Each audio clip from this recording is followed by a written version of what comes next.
पिठात पाणी किंवा पाण्यात पीठ टाका, एक ठराविक मर्यादेपर्यंत टाका, तोपर्यंत ते असं गरगट होऊन जाईल किंवा एक सेमी सॉलिड किंवा थिक लिक्विड होऊन जाईल, बरोबर आहे. पण मग त्यालाच परत आपण अजून त्याच्यात अजून जास्त पीठ ॲड केलं तर अजून थोडं ते कणिक तयार होईल मग, बरोबर आहे.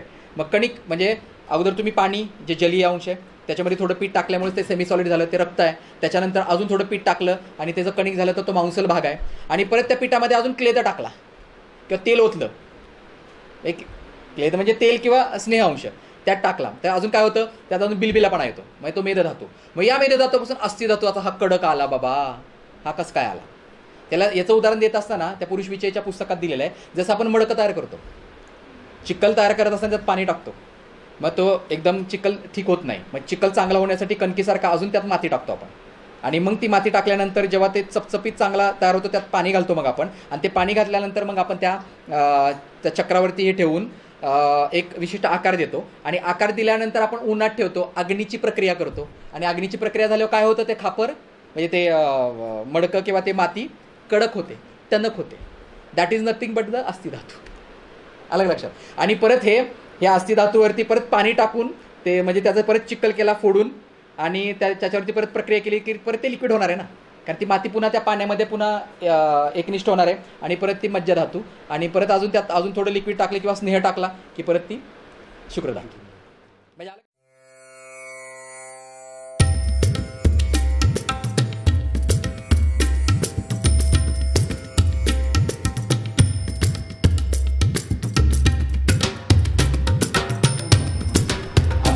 त्यांना जरा क्लिनिकल एक्सपिरियन्सेस आणि प्रॅक्टिस मधल्या चिकित्सेतल्या काही गोष्टींची जोड मिळाली की ती खऱ्या अर्थाने जी ज्ञानाची पुंजी आहे ती पूर्ण होईल.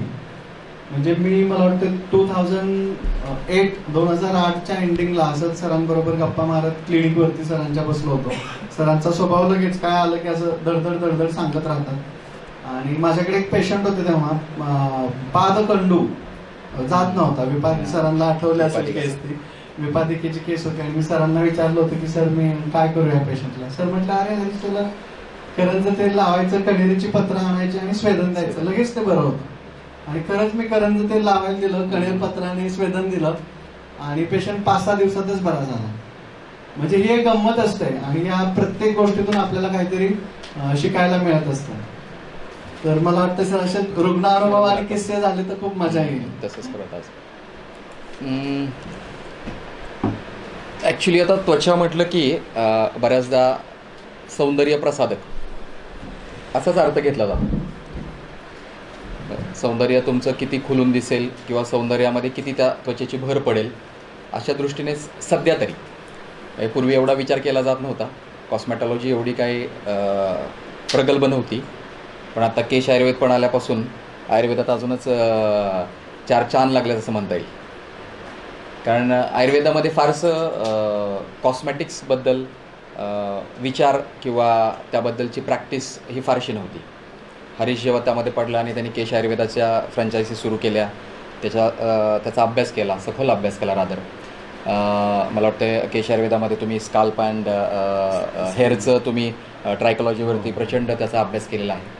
आणि या अनुषंगाने त्यांनी कॉस्मॅटॉलॉजीमध्ये पण प्रचंड चांगलं काम केलेलं आहे. मला वाटतं रशियाला गेल्यानंतर पण तुम्ही त्याच्यावरती बरंचसं काम करताय ना कॉस्मॅटॉलॉजीमध्ये. तर आता कॉस्मॅटॉलॉजी म्हटलं की खरं वास्तविक पाहता आपल्याकडे पण आता डिप्लोमा कोर्सेस निघालेले आहेत. डिप्लोमा इन स्किन काहीतरी प्रकार आहे, कारण माझ्याकडे एक विद्यार्थिनी होती नगरला, तिने काहीतरी त्याच्यामध्ये कोर्स केलेला होता. पण वास्तविक पाहता कसं होतं म्हणजे प्रॅक्टिसमध्ये पडल्यानंतर बऱ्याचदा आपल्याला काही गोष्टी लक्षात अशा येतात की बऱ्याचदा आपल्याला मर्यादा येतात.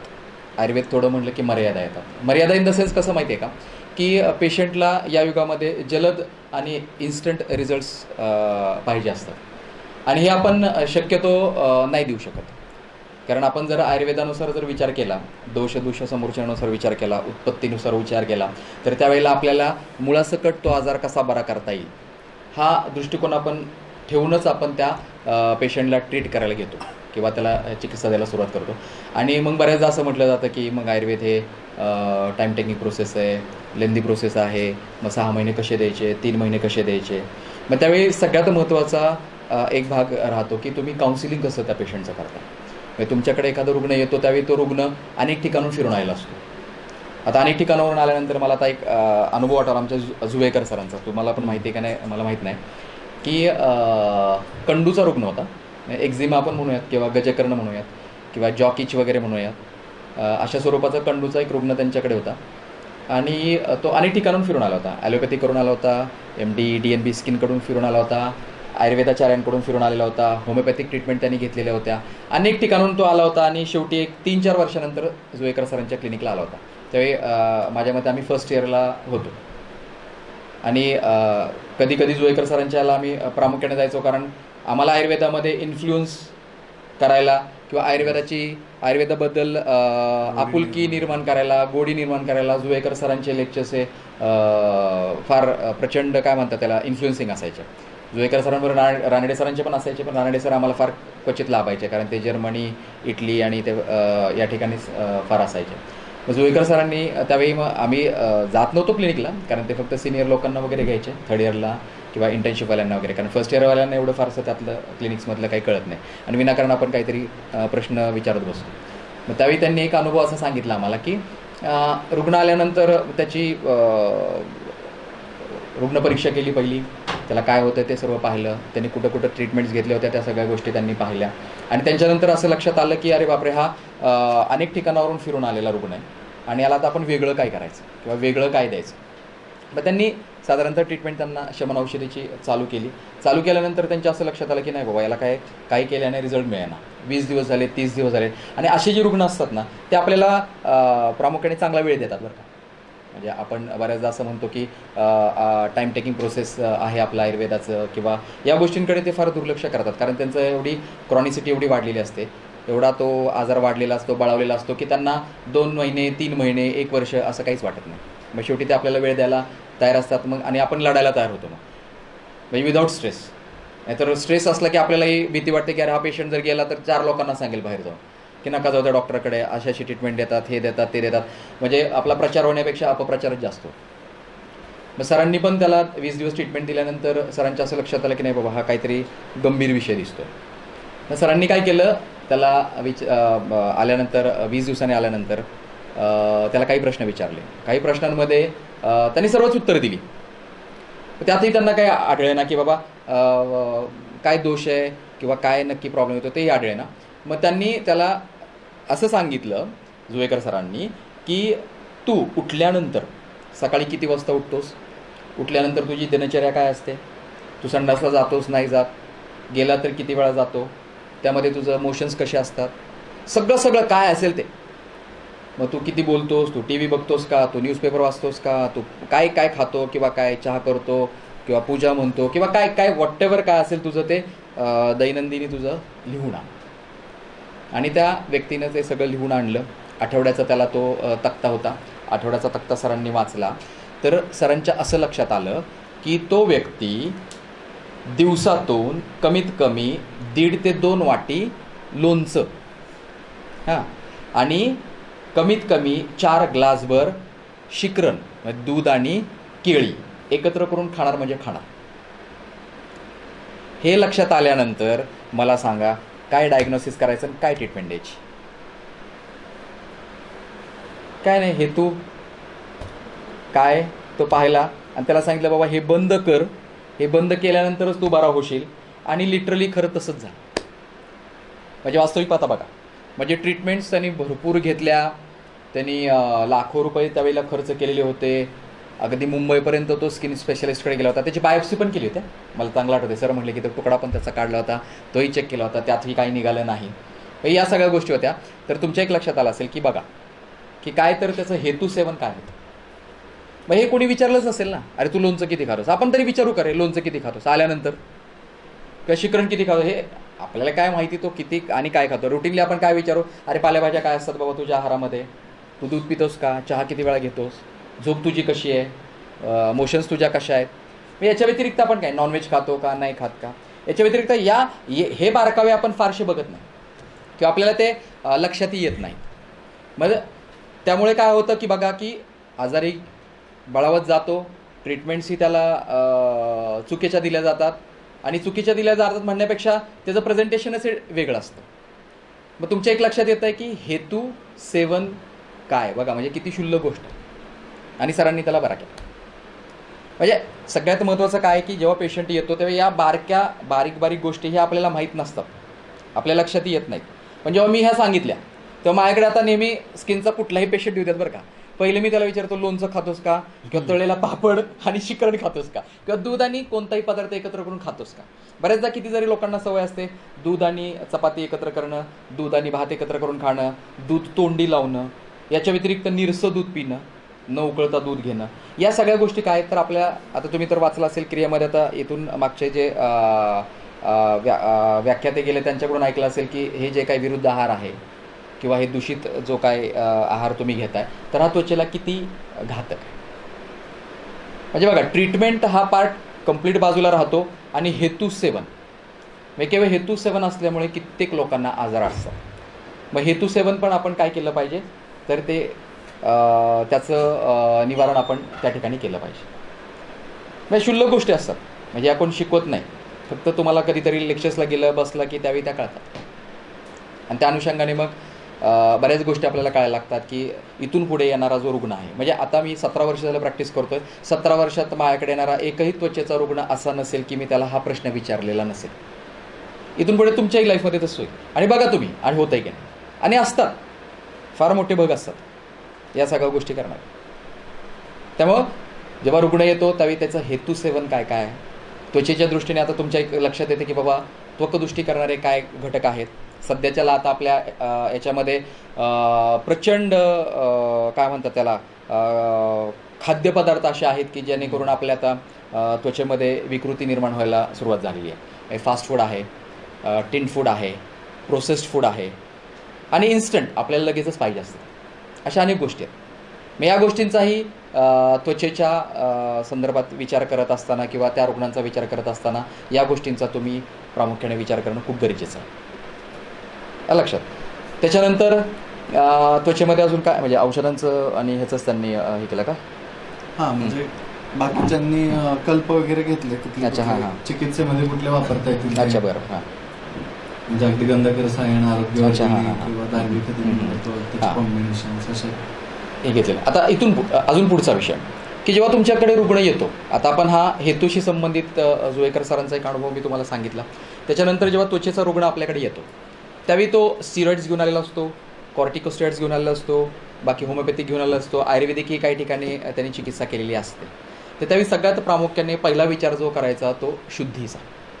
आता शुद्धी करताना बऱ्याचदा एक प्रश्न असा विचारला जातो की सर आपल्याकडे लघुशुद्धी आणि बृहत म्हणण्यापेक्षा जे काय आपण 5 दिवस 6 दिवस 7 दिवस साध्यत्व बघून, नंतर त्याचं स्नेहपान बघून, नंतर स्नेहसाध्य झालं की नाही हे पाहून नंतर त्याला आपण शोधन करतो. तर हे आवश्यक आहे का? तर काही ठिकाणी आवश्यक आहे. पण मी असा तुम्हाला प्रतिप्रश्न करतो की ऑलरेडी हा रुग्ण आहे, त्याच्यात ऑलरेडी दोष आपल्याला दिसत आहेत, तो व्यतीत झालेला आहे त्या दोषांनी. मग अजून त्याला ह्या व्यतीत त्याच्या अवस्थेमध्ये अजून दोषांना उत्कृष्ट आपण करणं हे योग्य आहे का अयोग्य आहे? साधं सोपं आपल्याकडे एक अजून उदाहरण देताना त्यांनी मला वाटतं क्रियेतलं किंवा चरकाचार्याने दिलं असेल की म्हणजे सामावस्था निरामावस्थेतलं ते खरं तर उदाहरण आहे की आंबा कच्चा असताना त्यातून रस काढायचा का, किंवा काढायला गेलो तर त्याच्या ज्या काही पेशा आहेत किंवा त्यातले सेल्स आहेत, टिश्यू आहेत ते डॅमेज होतील, बरोबर आहे. पण ती सामान्य ती झाली निरामावस्था.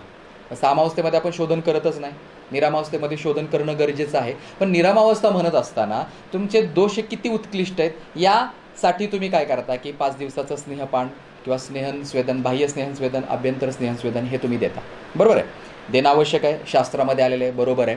पण जेव्हा तुम्ही प्रॅक्टिसमध्ये पडतात त्याचे आता अनुभव मी तुम्हाला सांगतो. जेव्हा मी सुरुवातीला बारामतीमध्ये आल्यानंतर असेच रुग्ण, म्हणजे सोरायसिसचे तर पहिले रुग्ण आपले पायच धरतात, अगदी जुनाट सोरायसिसचे रुग्ण. तुला आठवत असेल एक हो हो अगदी एक मला वाटतं तुझे हेच होते बघ आमच्या कोराळ्यातले भारत पवार, एक ST ड्रायव्हर किंवा कंडक्टर होते. तर ते आले म्हणजे हरीशकडे जायचे, म्हणजे ते कसं की ते पुण्याला आणि हरीश जवळचा मला वाटतं काहीतरी रिलेशन पण होतं, त्यामुळे ते पुण्याला जायचं. पण येणं जाणं त्यांना ते फार हेक्टिक व्हायचं. म्हणून हरीश काय म्हटलं की अहो आमचे सर आहेत, तुम्ही त्यांच्याकडेच जा. मग ते माझ्याकडे यायला सुरुवात केली. तर आल्याला त्यांनी मला काय सांगितलं माहिती का, सर माझ्या अंगातून इतका म्हणजे लिटरली त्यांची भाषा म्हणजे भुसकट एवढं निघतंय माझ्या अंगातून की पोतं भरल. मी लिटरली हे शब्द की जे काही स्केलिंग आहे ते स्केलिंग एवढं निघतं की अक्षरशः एखादं पोतं भरेल, म्हणजे असा तो रुग्ण होता. मग येणाऱ्या रुग्णांची संख्या लक्षात आली का सोरायसिसचे तर पहिले आपल्याकडे येतातच.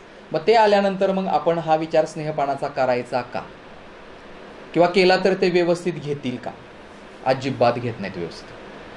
कारण काय होतं की आपण स्नेह त्यांना प्यायला देतो, पितात ते थोडं कसं तरी होतंय, काहीतरी होतंय, त्यांना या गोष्टी फारशा माहीत नसतात.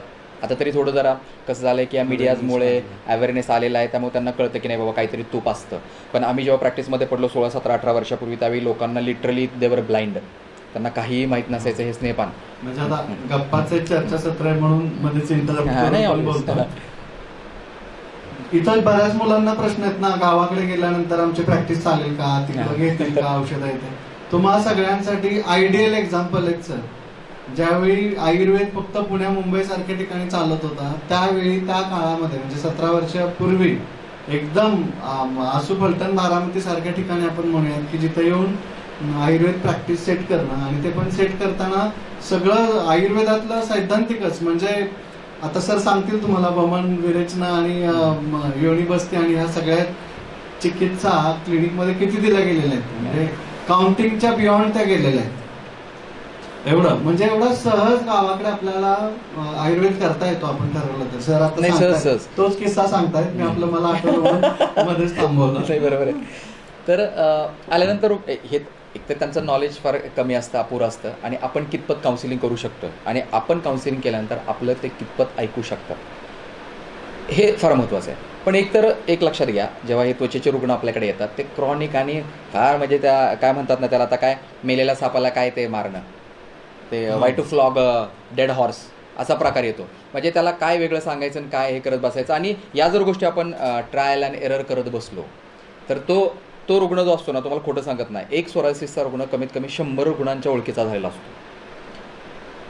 एक उदाहरण म्हणून आपण सोरायसिस घेऊयात, बाकीचे पण भरपूर असतात, पण सोरायसिस आता हे कॉमन आता आपल्या सध्या म्हणजे भारतात किंवा महाराष्ट्रात किंवा गावोगावी तुम्हाला म्हणजे इवन अगदी 1000 लोकांची लोकसंख्या असलेल्या गावी जरी तुम्ही प्रॅक्टिस सुरू केली तरी काही अडचणी येत नाहीत. अडचणी आल्यात आम्ही तुम्हाला सांगणारच आहे आत्ता काय, आणि त्या कशा ओव्हरकम करायच्या हे आपल्या हातात असतं. आलं. मग त्यावेळी आल्यानंतर मी पहिला रुग्ण सोरायसिसचा होता. आला तो किती वर्षाचा आहे तर 25 वर्षाचा, अगदी एवढ्या खपल्या मोठ्याच्या मोठ्या प्लग सोरायसिस. आपल्या बाबळीला कशा साली त्या ह्याच्यावरती लेअर चढतात तसे ते लेअर चढलेले. एक फोटो आहे माझ्याकडे, मी तुम्हाला तोही दाखवतो. आता तो पेशंट पण 25 वर्षाचाच आहे, तो आहे सोलापूरचा. आणि मला वाटतं इथं असेल, आत्ता मी लगेचच आता परवाच माझं एक पेशंट आहे सोलापूरचं, त्यांनी ते फोटोज पाठवले, गॅलरीत असावं ते. मी तुम्हाला 25 वर्षापूर्वीचं सोरायसिस कसं दिसतं तेही लक्षात येईल.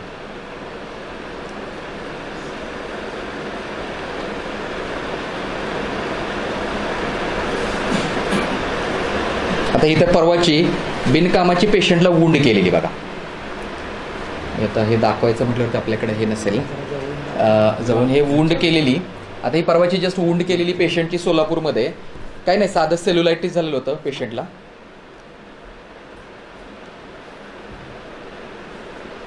साधं सेल्युलायटिस म्हणजे बेंड कसं येतं किंवा गुळू कसं होतं तसं झालेलं होतं. डायबेटिक पेशंट आहे, एज फक्त 27 ते 28 आहे. माझाच पेशंट आहे, डायबिटीसाठी येतो. आत्ता सध्या तो नॉन डायबेटिक म्हटलं तरी चालेल, कारण गेली 2 वर्ष झालं तो डायबिटीसची मेडिसिन्स घेत नाही, त्याची शुगर पण कंट्रोलमध्ये आहे.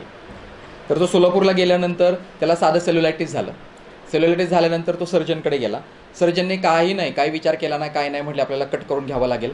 मग त्याच्या मिसेसचा मला फोन आला, ती बारामतीतली आहे, माझी अगदी जुनी पेशंट. म्हणजे तिचे वडीलही माझे पेशंट, तिचे आजोबाही माझे पेशंट, आणि गेल्या 40 वर्षांचा स्नेह त्यांचा आणि आमच्या घराचा असल्यामुळे त्या मानसीने मला फोन केला आणि म्हटली सर असं असं झालं आहे, तर काय करायचं. तिला मी एकच सांगितलं की पटकन आहे तिथनं पेशंट बारामतीला हलव, आपण हायर अँटीबायोटिक्स देऊ 3 दिवसाचे. म्हणजे माझे वाक्यही तुम्ही ऐका. उगीच मी हे हायर अँटीबायोटिक्स हे उगीच सांगत नाही आहे. आपल्याला आपल्या मर्यादा, आपले लिमिटेशन्स पण कळले पाहिजेत. एखादा पेशंट जर अशा अवस्थेत आला आणि आपण त्याला जर ट्रायल एरर करत बसतो तर गँग्रीन होऊन तो जागेवर जाईल. म्हणून आपण हेवे दावे सोडून आपल्याला तो रुग्ण कसा बरा करता येईल चांगल्या पद्धतीने, मॅक्झिमम आपण आयुर्वेदिक पद्धतीनेच सांगणार आहोत. पण बाबा एमर्जन्सीला त्याला गरज आहे ॲलोपॅथीची, अगदी एक 4-5 दिवस तरी कमीत कमी. त्या 4-5 दिवसात आपल्याला काय देता येईल, की त्याचं जे काय एमर्जन्सी त्याच्यामध्ये त्याला काही बाकीच्या कॉम्प्लिकेशन्स डेव्हलप होऊ नयेत, अशा काही गोष्टी आपल्याला करता येत की नाही, त्यासाठी आपल्याला ॲलोपॅथीचा थोडा का होईना उपयोग तिथं केलाच पाहिजे. तेही शास्त्र आहे. मी तर प्रत्येक वेळी हरीशला माहीत असेल, आमच्याकडे पण जमदग्नी सर नेहमी सांगायचे की बाप दाखव नाही तर श्राद्ध कर. प्रत्यक्ष प्रमाणाला महत्त्व आहे. आपल्याकडे प्रत्यक्षम ही अल्पम, अप्रत्यक्षम अनल्प, म्हणजे प्रत्यक्ष प्रमाणे आपल्याकडे फार अल्प प्रमाणात आहे आणि अनुमान प्रमाणाच आपल्याकडे हे जास्त आहे. पण तो काळ गेला, लक्षात घ्या. आपण आता कुठल्या युगात आहोत. हा जर काही नाही विचार केला, बिचारा तो गेला, तिथे ॲडमिट झाला आणि हे उद्योग करून आला आणि आता आल्यानं मला म्हणतो आता त्या डॉक्टरांनी सांगितलं प्लास्टिक सर्जरीज करावं लागेल, तुमच्या जखमा बऱ्या होत नाहीत. बरं म्हणलं ठीक आहे बाबा, प्लास्टिक सर्जरी करू. तिथनंच फोन. मग म्हटलं काय करा प्लास्टिक सर्जरीमध्ये, काय करा? नाही म्हटले मांडीचं कातडं काढणार आहेत आणि तिथं ते हे करा. अरे म्हटलं मग मांडीची जखम कशी बरी व्हायची? म्हणजे साधं सोपं गणित आहे हो. आणि मी रुग्णांना मीच हुशार करतो. तुम्हाला जरी प्रश्न नाही निर्माण झाला तरी मीच रुग्णांच्या डोक्यात प्रश्न निर्माण करून देतो आणि आपण तसंच केलं पाहिजे. म्हणजे त्यांच्याही शंकेचं निरसन होतं. म्हणजे आपण बऱ्याचदा गृहीत धरतो पेशंटला, ग्रांटेड धरतो. तसं नाही करायचं. आपण त्यालाच प्रश्न, म्हणजे त्याच्या डोक्यातला काय प्रश्न आहे किंवा त्या काय प्रश्न असू शकतो आपणच त्याला. ओरल्सला आपण गेल्यानंतर बऱ्याचदा असं म्हटलं जातं ओरल्सला बरं का, की आपण समोरच्याला जास्त प्रश्न विचारायला मुभा दिली नाही पाहिजे. बरोबर आहे की नाही? म्हणजे जेवढ्याच तेवढंच आपण ते उत्तर दिलं पाहिजे. पण इथं कम्प्लिटली रेट्रो आहे बरं का. इथं आपण प्रश्न निर्माण होण्यासाठी त्या रुग्णाला भरपूर वाव दिला पाहिजे. का? कारण तोच जाणू शकतो त्याच्यातले दोष, तो कसा स्वतः बारकाव्याने ते दोषांना कमी करू शकतो आणि तोच शेवटी आपल्या चिकित्सेतला मेन आधार आहे. की त्याला जर कळलं त्याचा आजार काय आहे, त्याला जर हे कळलं की आपण हे केलं तर असं होतं, तर लिटरली तिथं तो 60% आपल्याला तो आपल्या हातात येतो, की 60% तो सगळ्या गोष्टी पाळतो आणि राहिलेले 40% मग आपण त्याला फाईट करायला मोकळे होतो. लक्षात. मग ह्या पेशंटचं आता सांगायचं झालं तर मग त्यांनी तिथं सांगितलं की त्यांना की नाही बाबा आमची काही तयारी नाही आहे. आणि मग तो पेशंट बारामतीमध्ये आला आणि आल्यानंतर आपण त्याला ट्रीटमेंट सुरू केलेली आहे. आता त्याला ते पहिली शुद्धी वगैरे काही केलेली नाही आहे त्याची. जलौकाउच्चारण पण करायची आता काही वेळ नाही आहे, पण तरी मी जलौकाउच्चारण केलं. आता जलौकाउच्चारण का करावं, अशा रुग्णांमध्ये का करावं? तर सगळ्यात महत्त्वाचं, कोणतीही जखम किंवा कोणतीही वुंड हे हील होण्यासाठी सगळ्यात महत्त्वाचं अँटीबायोटिक म्हणजे तिथं रक्त आहे.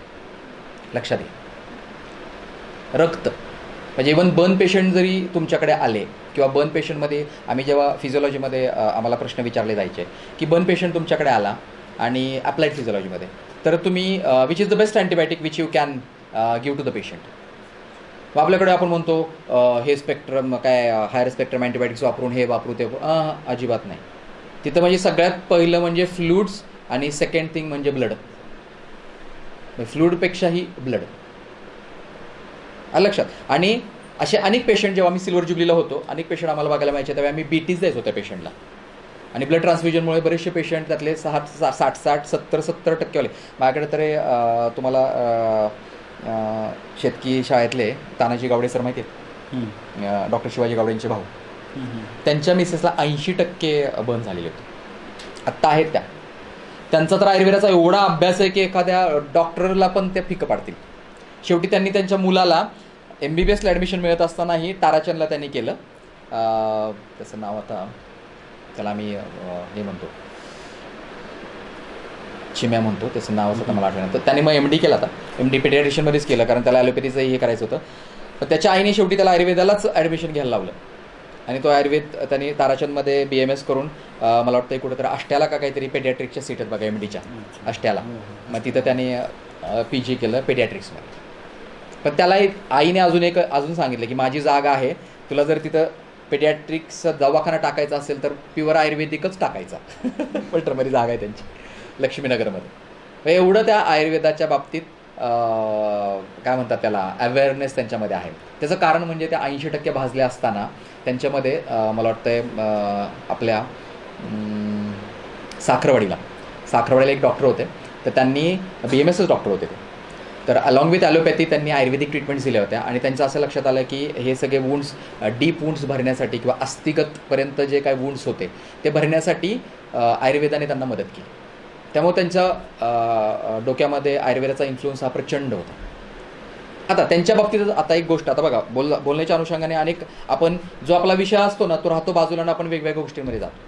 आता त्या ज्या रुग्ण आहेत, ऐका आता साधं सोपं आहे, भाजलेल्या होत्या, 80% भाजलेल्या होत्या, ऐका आता.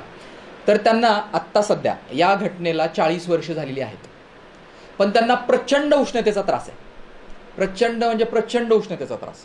त्या स्वतःच डॉक्टर झालेल्या आहेत की त्यांना आता ही उष्णता कशी कमी करता येईल, म्हणजे मला आता काय काय खाता येईल, कोणती फळं खाता येतील, मला कोणत्या भाज्या घेता येतील, मला चपाती का ज्वारीची भाकरी जाईल, मला दूध का तूप का लोणी खाता येईल, एवढापर्यंत त्यांनी अभ्यास केला नाही. तर आजपर्यंत त्या ठणठणीत आहेत. खात तर किती असतील माहिती आहे का, एक साधी ज्वारीची भाकरी अर्धी सकाळी अर्धी संध्याकाळी, दूध घेतात, तूप घेतात आणि अंजीर वगैरे खातात त्या, लोणी, चंद्रकला रस त्यांच्यात प्रचंड त्या वापरतात. नंतर प्रवाळ भस्म, गैरिक भस्म, गोदंती भस्म, जे सगळी थंडावा निर्माण करणार आहेत. त्या चपला पण वाळ्याच्या घालतात. चपला त्या घालतात ना त्या वाळ्याच्या आहेत त्यांच्या चपला. नंतर साडी वगैरे नेसतात ती पण अगदी साध्या सुती कॉटनचीच हे करतात. म्हणजे त्यांनी त्यांचंच मोत्याच्या माळा घालतात, मोत्याच्याच बांगड्या घालतात. बघा त्यांनी किती प्रचंड त्यांचा तो अभ्यास केलेला आहे.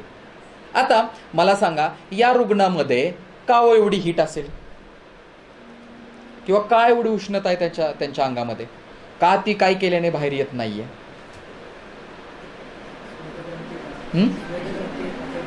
अजून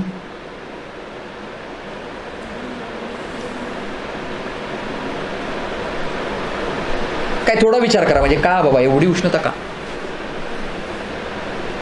आता याच्यावरून राईट, ही जी अग्नी आपण अग्नी म्हणतो, अग्नी शिकवताना ना मी कर्नाटकात गेल्यानंतर ना कर्नाटकातल्या पोरांना अग्नी म्हणजे काहीच नाही असे ढम्म्यासारखे बघायचे. अरे अग्नी म्हणजे काय? त्यांना एकच की अग्नी म्हणजे जळलेला भाग आणि ज्वाला, ह्याच्या पलीकडे काय नाही. ती काय आपल्या शरीरामध्ये करते? नेत्राग्नीन, केशाग्नीन, रसाग्नीन, मांसाग्नीन, हे कसले कसले अग्नी. तर ते एक साधं सोपं बरोबर आहे ना. त्यांच्याही दृष्टिकोनातून जेव्हा फर्स्ट इयरला जो विद्यार्थी असतो तो आल्यानंतर हा खरंच फार मोठा विषय की अग्नी हा कसा आहे बाबा, काय. मी जसं सांगितलं मगाशी की बाप दाखवण्याचं श्राद्ध कर, हे आहे, हे डस्टर आहे बाबा, आम्हाला कळलं, मान्य. पण उगीच हे डस्टर नाही, याचा अभाव होता इथं, आपण पदार्थ विज्ञानात गेलो नाही तर अभाव होता. पण अभावाला काय रे, व्हर्च्युअल का व्हिज्युअल पाहिजे आपल्याला, हे महत्त्वाचं नाही. मग हे आपल्याला दिसलाच पाहिजे. मग त्यावेळी आपण त्याच्यावरती बिलीफ जास्त करतो. हे आपल्याला पदार्थविज्ञानी जुवेकर सरांनी फार सुंदर शिकवलं बरं का. सर फार म्हणजे पदार्थ विज्ञान म्हणलं की लोक बाकीच्या कॉलेजचे म्हणायचे की पदार्थ विज्ञान म्हणलं की आमचा झोपेचा क्लास असायचा, आणि आमचा म्हणजे अगदी आम्ही असे फ्रेश होऊन सरांच्या आला, कारण सर फार सुंदर उदाहरणं द्यायची. त्याच्यामुळे आम्हाला फार आवडायचं त्यांचं ते लेक्चर्स. पण उदाहरण न देणं ना हे फार एक कलात्मक, म्हणजे जुवेकर सर नेहमी म्हणायचे की मी जर 5 तास बोललो ना माझी पोरं कधीच थकत नाहीत किंवा कधीच कंटाळत नाहीत. का? कारण मी त्यांना प्रॅक्टिकली किंवा व्हिज्युअली बऱ्याचशा गोष्टी त्यांना त्यांच्या भाषेत किंवा समजून सांगायचा प्रयत्न करतो. किंवा आता फर्स्ट इयर म्हणजे किती आपली ब्रेन डेव्हलपमेंट असते, फार कमी असते. मग तिथं गेल्यानंतर माझं एक असं लक्षात आलं की बाबा यांना अग्नी कसा शिकवायचा. मग त्यावेळी एक डोक्यात कल्पना अशी आली की ठीक आहे, आता एक आपण काय करूयात, एक तुपाचं एक भांडं घेऊयात, त्यात तूप टाकूयात आणि ते गरम करूयात. आणि गरम केल्यानंतर एक साधं तूप, म्हणजे जे गरम करण्यापूर्वीचं तूप आहे, ते एक हातावरती द्यायचं पोरांच्या. आणि काय होतंय का, काय नाही, एक गार लागतंय किंवा हे तूप आहे वगैरे असं, आणि गरम केलेलं तूप द्यायचं. झटकरणं तो झटकला, अरे का झटकलं, ते तर तूपच आहे की, हे झटकलं नाही हे का झटकलं, अहो सर गरम आहे. अरे गरम आहे, मग अग्नी कुठं आहे, तुला दिसतोय का अग्नी? नाही. मग कसं काय तुला कळलं ते गरम आहे? फीलवरनं कळलं. मग फीलवरनंच मग आपण अनुमानात जातो आणि मग आपल्याला कळतं नाही त्यामध्ये अग्नी समाविष्ट झाला होता, तो अग्नी कोंडला गेला होता आणि त्या अग्नीमुळे त्याला ते भाजलं.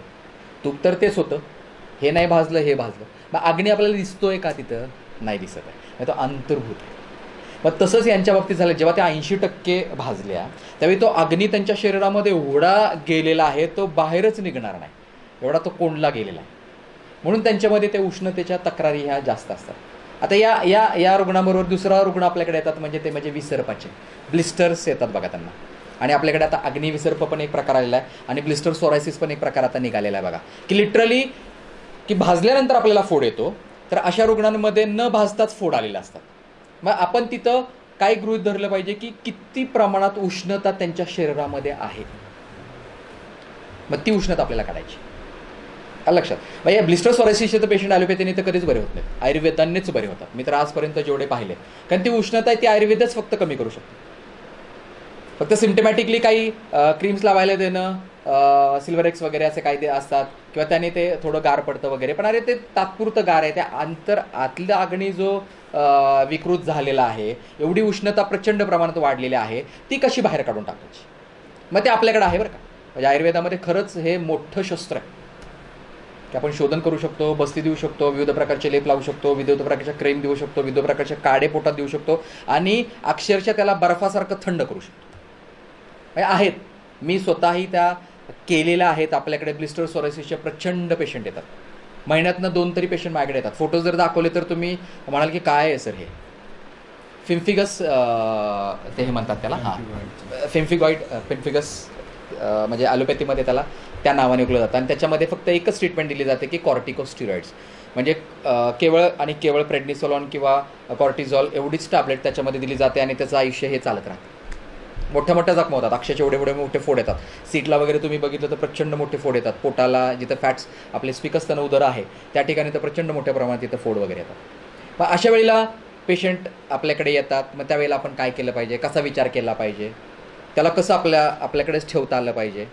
मग त्यावेळेला एक बारकाईने मग असा विचार करावा लागतो आपल्याला की त्याचं जे काही कॉर्टिकोस्टिरॉइड्स आहेत एकदम बंद कधीच आपण करायचं नाही, कधीच बंद करायचं. हे सगळ्यात मोठी एक वेळ तुम्ही तुमच्या ट्रीटमेंटने पेशंट बरा नका का होऊ देत, पण त्याला जीव घेणं कोणताही त्याच्यावरती प्रसंग ओढवता कामा नये. मग त्यावेळी त्याला कॉर्टिकोस्टिरॉइड्स हे जे काय त्याला चालू आहेत किंवा स्टिरॉइड्स जे काही चालू आहेत त्याला ते हळूहळू आपल्या टेपरिंग डोसमध्ये हळूहळू ते कमी करायचे. कमी करून परत एखाद दिवशी बाबा एक घेतलं, दुसऱ्या दिवशी संध्याकाळी अर्धच घेतलं, असं करत करत टेपरिंग डोसमध्येच ते आपण स्टिरॉइड्स किंवा त्याची जी काही मेडिकेशन्स आहेत जुनी ती कमी केली पाहिजे. एकदम कुठलाही रुग्ण येऊ देत, तुमच्याकडे प्रॅक्टिसमध्ये कोणताही स्किनचा रुग्ण येऊ देत, तो जी काही ट्रीटमेंट अगोदर घेत असेल आणि त्याला रिलीफ थोडा फक्त टेम्पररी मिळत असेल तर ती ट्रीटमेंट कधीच बंद करायची नाही एकाएकीने. हळूहळू तुम्ही बंद करू शकता.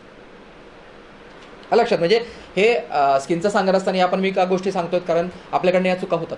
आपण काय म्हणतो, नाही सगळं बंद करून टाका, आणि बंद करून टाका आणि पेशंट असतात ठोठो बोंबलत येतो आपल्याकडे दुसऱ्या दिवशी तिसऱ्या दिवशी की आपल्याला त्यावेळी आपणच पॅनिक होऊन जातो, आपणच डिस्ट्रेसमध्ये जातो, आता काय करायचं. आणि मी तुम्हाला सांगितलं 1 patient is equal to 100 patient. कायम लक्षात ठेवायचं, स्किनचा आला की 100. एक वेळ बाकीचा एवढे पेशंटचा सांगत नाही, पण स्किनचं आहेच होत असं शेवटी दिसतं ना, सांगायची काहीच गरज नाही, सारं तुम्हाला दिसतंय ना. 4 लोक अरे तुम्हाला असं असं झालेलं होतं काय हो, एकदम तुमचं छान झालं आहे किंवा चेहऱ्यावरती असं असलं काय हो, कुठं तुम्ही काय केलं. म्हणजे ते पेशंट आपले आहेत ना ॲडव्हर्टायझरच असतात. लक्षात.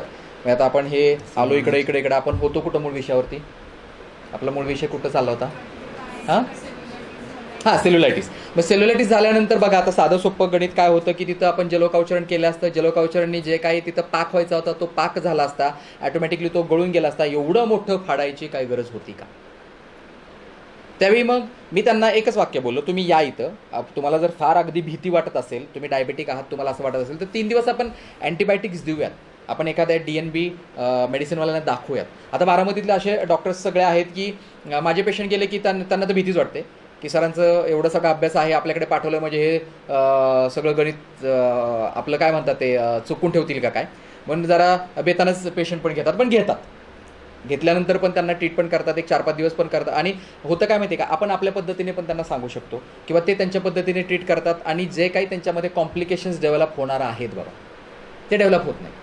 म्हणून आता सेल्युलायटिस आहे, समजा आता सेल्युलायटिसचा पेशंट होता, साधारणतः आता जर माझ्याकडे आला असता तर मी काय विचार केला पाहिजे होता की बाबा हा सेल्युलायटिस आहे, हा पेशंट तर डायबेटिक आहे पण सध्याला याची शुगर नॉर्मल आहे. नंतर मी अजून काय विचार करायला पाहिजे या रुग्णामध्ये की बाबा याला बाकी ताप आहे का, याला लिम्फॅटिक इन्व्हॉल्वमेंट कुठं आहे का, याला जर पायाला जखम झाली किंवा सेल्युलायटिस झाला आहे तर जांघेत त्याला लिम्फ नोड स्वेल झाले आहेत का, हां त्याची प्रकृती कशी आहे, त्याला भूक चांगली लागते आहे का, त्याला ताप येतो आहे का, नंतर तो डिझिनेस त्याला आहे का किंवा तो गळून गेला आहे का. मग या सगळ्या गोष्टींचा आपण एक बारकाईने विचार करून नंतरच तो रुग्ण आपण घेतला पाहिजे. का, कारण याचा अर्थ की जर हे कुठलीच लक्षणं नसतील आणि फक्त आपल्याला सेल्युलायटिस दिसतो आणि रुग्णाला आपण विचारलं पाहिजे अरे भूक चांगली लागते का, नाही दणकून खातोय, तुला ताप वगैरे आहे का, भूक लागते म्हणजे तापाचा विषयच येत नाही हो. पोट साफ होत आहे का, होत आहे, तुला डिझिनेस लेझिनेस काय वाटतो का, काय अंगमर्द काय, काही नाही आहे, मग काय नाही, बिंदास्त हा रुग्ण आपण घ्यायचा आणि त्याला ट्रीटमेंट सुरू करायची. म्हणजे इथं काय आलं आपलं लक्षात आलं का तुमच्या लिमिटेशन्स, म्हणजे आपल्याला सेल्युलायटिस हा बेकारातला बेकार सेल्युलायटिस पण आपल्याला कळला पाहिजे, त्यासाठी आपलं वाचन फार महत्त्वाचं. लक्षात. म्हणजे आता परत आपण आलो कुठेतरी वेगळीकडे वाचनावरती आलो. वाचनच का? कारण आपल्याला आपल्या लिमिटेशन्स कळतात. मग सेल्युलायटिसला कधी हात लावावा किंवा कधी हात लावू नये, किंवा सेल्युलायटिसचा पेशंट आहे बाबा त्याला तिथं इन्सायझस करायला लावायचा, किंवा एक 5-6 दिवस हायर अँटीबायोटिक्स देऊन त्याला तिथं सबसाईड करून मग आपल्याकडे घ्यायचा. या सगळ्या लिमिटेशन्स आपल्याला त्या रुग्णातून मग कळायला लागतात. आता तो रुग्ण आला आहे आणि त्याला 100% बरं करणार आहे का? कारण अजून दुसराच रुग्ण त्याच्यासारखाच तुम्हाला दाखवतो की तो बरा केलेला, त्याचे दोन्ही फोटोज आहेत.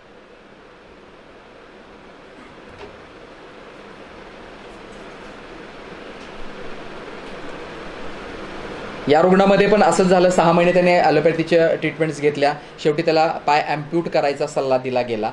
ॲम्प्यूट करायचा सल्ला दिला गेल्यानंतर त्या रुग्णाने असं विचारलं की सर माझी एवढी जखम बरी झाली नाही, तुम्ही पाय माझा कट करणार, ती कट केलेली जखम तरी कशी बरी करणार? मग ती कट करण्यासाठी, खालचा माझा पाय बरा करण्यासाठी तुम्ही गुडघ्यापासून परत कट करणार, गुडघ्यापासून ती बरी नाही झाली तर माझा तुम्ही खुब्यापासून कट करणार. आणि असं करत करत तो काय म्हटला की नाही मला तुमची ट्रीटमेंटच घ्यायची नाही. तिथून त्याने डिस्चार्ज घेताना आपल्या हॉस्पिटलमध्ये आला. आपल्या हॉस्पिटलमध्ये आला तेव्हा एवढा फाऊल स्मेल होता, अक्षरशः माझं डोकंही दुखायला लागलं. एवढं उझिंग होतं, एवढा फाऊल स्मेल होता. पण तो म्हटला सर मेलो तरी मी इथंच मरील, पण मला काही तुम्ही कुठं पाठवू नका, कारण मी मरायच्या हिशोबानेच आलो तुमच्याकडे. आणि आल्यानंतर काय नाही, असे पेशंट आले की मग आपण लढायला मोकळं व्हायचं. नाहीतर काही असे रुग्ण आले की पहिलं आपलं शस्त्र टाकून द्यायचं, नाही बाबा माझ्याकडून काय हे शक्य नाही आहे. कारण हे प्रॅक्टिसमधले सगळ्या गोष्टी मी तुम्हाला सांगतो की आपण बऱ्याचदा काय होतं की खूप चांगले भावनिक लेक्चर्स ऐकतो, खूप चांगल्या ठिकाणी प्रॅक्टिस करतो आणि तो रुग्णाकडे जातो आणि तो रुग्णाला फार मोठ्या आपण याने घेतो, आशा पण दाखवतो आणि तिथं सगळं आपलं त्या हे काय म्हणतात त्याला ढासळून जातं. आणि मग असं ढासळून गेलं ना की मग एक नंतर आपल्या प्रॅक्टिसवरती पण त्याचा परिणाम होतो. आपला कॉन्फिडन्स ऑटोमॅटिकलीच जायला लागतो. असे अनेक डॉक्टर्स आहेत, मी तुम्हाला दाखवेल. बारामतीतले MBBS डॉक्टर्स आहेत, MD DNB डॉक्टर्स आहेत, आपल्या आयुर्वेदातले आहेत, होमिओपॅथिकले आहेत, की पहिल्याच सुरुवातीच्याच आठवड्यामध्ये काही त्यांच्याकडून असे इन्सिडन्स झाले की नंतर त्यांनी आयुष्यभराची प्रॅक्टिसच बंद केलेली आहे. पण असं कुठलीही गोष्ट होऊ द्यायची नाही. जेव्हा तुम्ही प्रॅक्टिसमध्ये पडता तेव्हा या सगळ्या गोष्टींचं तालतम आपण ठेवलं पाहिजे लक्षात. तर आता हा पण पेशंट, याची हिस्ट्री काय होती की रात्री तो लघवीला बाहेर गेला आणि गेल्यानंतर त्याला काहीतरी चावलं, अननोन बाईट, काही कळलं नाही, काय नाही, त्यालाही कळलं नाही, येऊन झोपला. दुसऱ्या दिवशी पाय एवढा मोठा सुजला, म्हणजे सेल्युलायटिस. ते झाल्यानंतर डॉक्टरांकडे गेला, सर्जनकडे गेला की त्यांनी कट केलं की ते जी वुंड त्याची ऊज व्हायला लागली आणि ती भरून काही येईनाच. मग ते त्याच्यात जो सांगितला मी तो पुढचा किस्सा की ॲम्प्यूट करावं लागेल किंवा प्लास्टिक, त्याचं ही पण केली होती, प्लास्टिक सर्जरी पण केली होती. त्यातही त्यांना फरक पडला नाही. मग त्यांनी तो ॲम्प्यूट करायचा हे डोक्यात घेतला आणि त्यानंतर तो आपल्याकडे आला. हा रिसेंटचा पेशंट आहे, अगदी एक 3-4 महिन्यापूर्वीचा पेशंट आहे. ही वुंड म्हणजे काहीच नव्हती त्याच्यासमोर.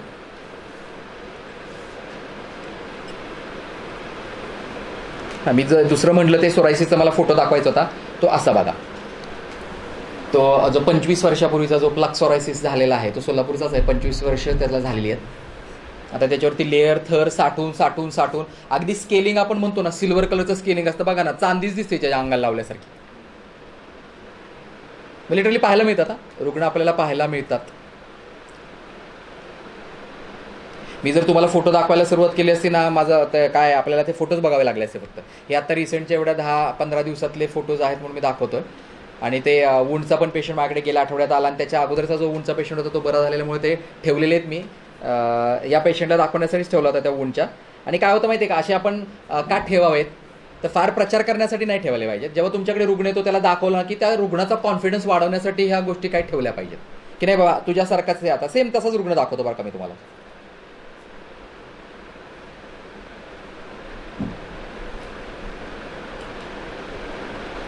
सर प्रसिद्ध आणि याच्यापासून खूप दूर आहेत ऑलरेडी. त्यांना फक्त तुम्ही गुरुकुलातच व्याख्यान देताना बघाल, किडनॅप करून आणतो मी अक्षरशः. हे बघा हा रुग्ण आहे आणि त्याचा फोटो बाहेरचा पण आहे आणि त्याचा बरा झालेला पण आहे. सर जात नाही, कर्नाटकात पण जायचा विषय कसा झाला तुम्हाला सांगतो, ती पण मोठी एक स्टोरी आहे. हा तो रुग्ण होता सेल्युलायटिसचा दुसरा आणि बरा झालेला पण दाखवतो. सरांकडचे फोटो आणि पेशंट बरे झालेले तिथे बघून उभा राहून ऐकण्याची मजा असते ना क्लिनिक मध्ये, पेशंटच्या तोंडातून ऐकायचं. नाही, रुग्ण सांगतात ते जे किस्से आहेत ना ते खूप ऐकण्यासारखे असतात. कारण आपण फोटो बघून म्हणजे विश्वासच बसत नाही की असा पेशंट क्लिनिक मध्ये आपण घ्यायचा आतमध्ये. सर म्हटलं ना आता की ते कॉन्फिडन्स असेल तर आत घ्या, नाहीतर आपलं शस्त्र टाकून मोकळे नको म्हणा.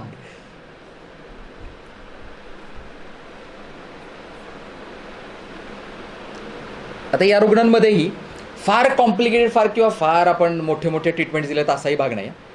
लिटरली साध्या सोप्या, जशा आता तुम्हाला क्रियेतली तुम्ही 2 लेक्चर्स ऐकली, गुरुवारी यांनी पण तुम्हाला काही गोष्टी सांगितल्या.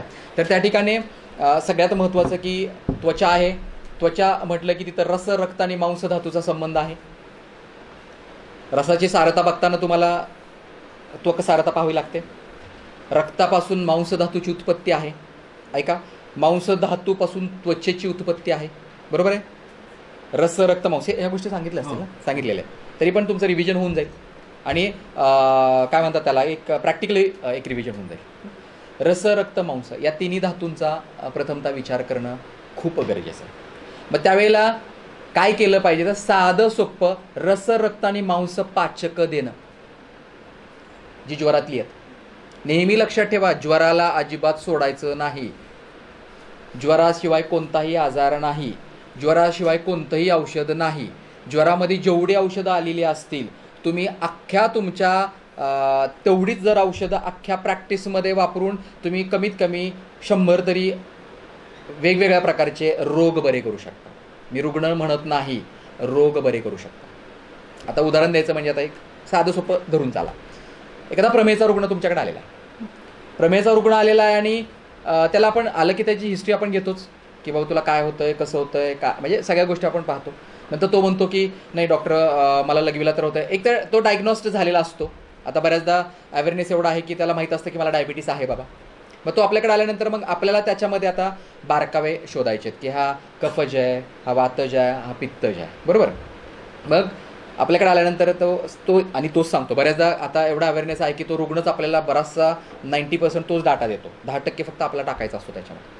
मग तो सांगतो डॉक्टर तळपायाची आगाग होती आहे, माझ्या हातापायाला कधी कधी मुंग्या पण येत आहेत, कधी कधी चक्कर पण येते आहे, कधी लघवीला रात्रीतून 10 वेळा उठायला लागतं, कधी नाही उठायला लागत, कधी कधी कोरडच खूप पडती आहे.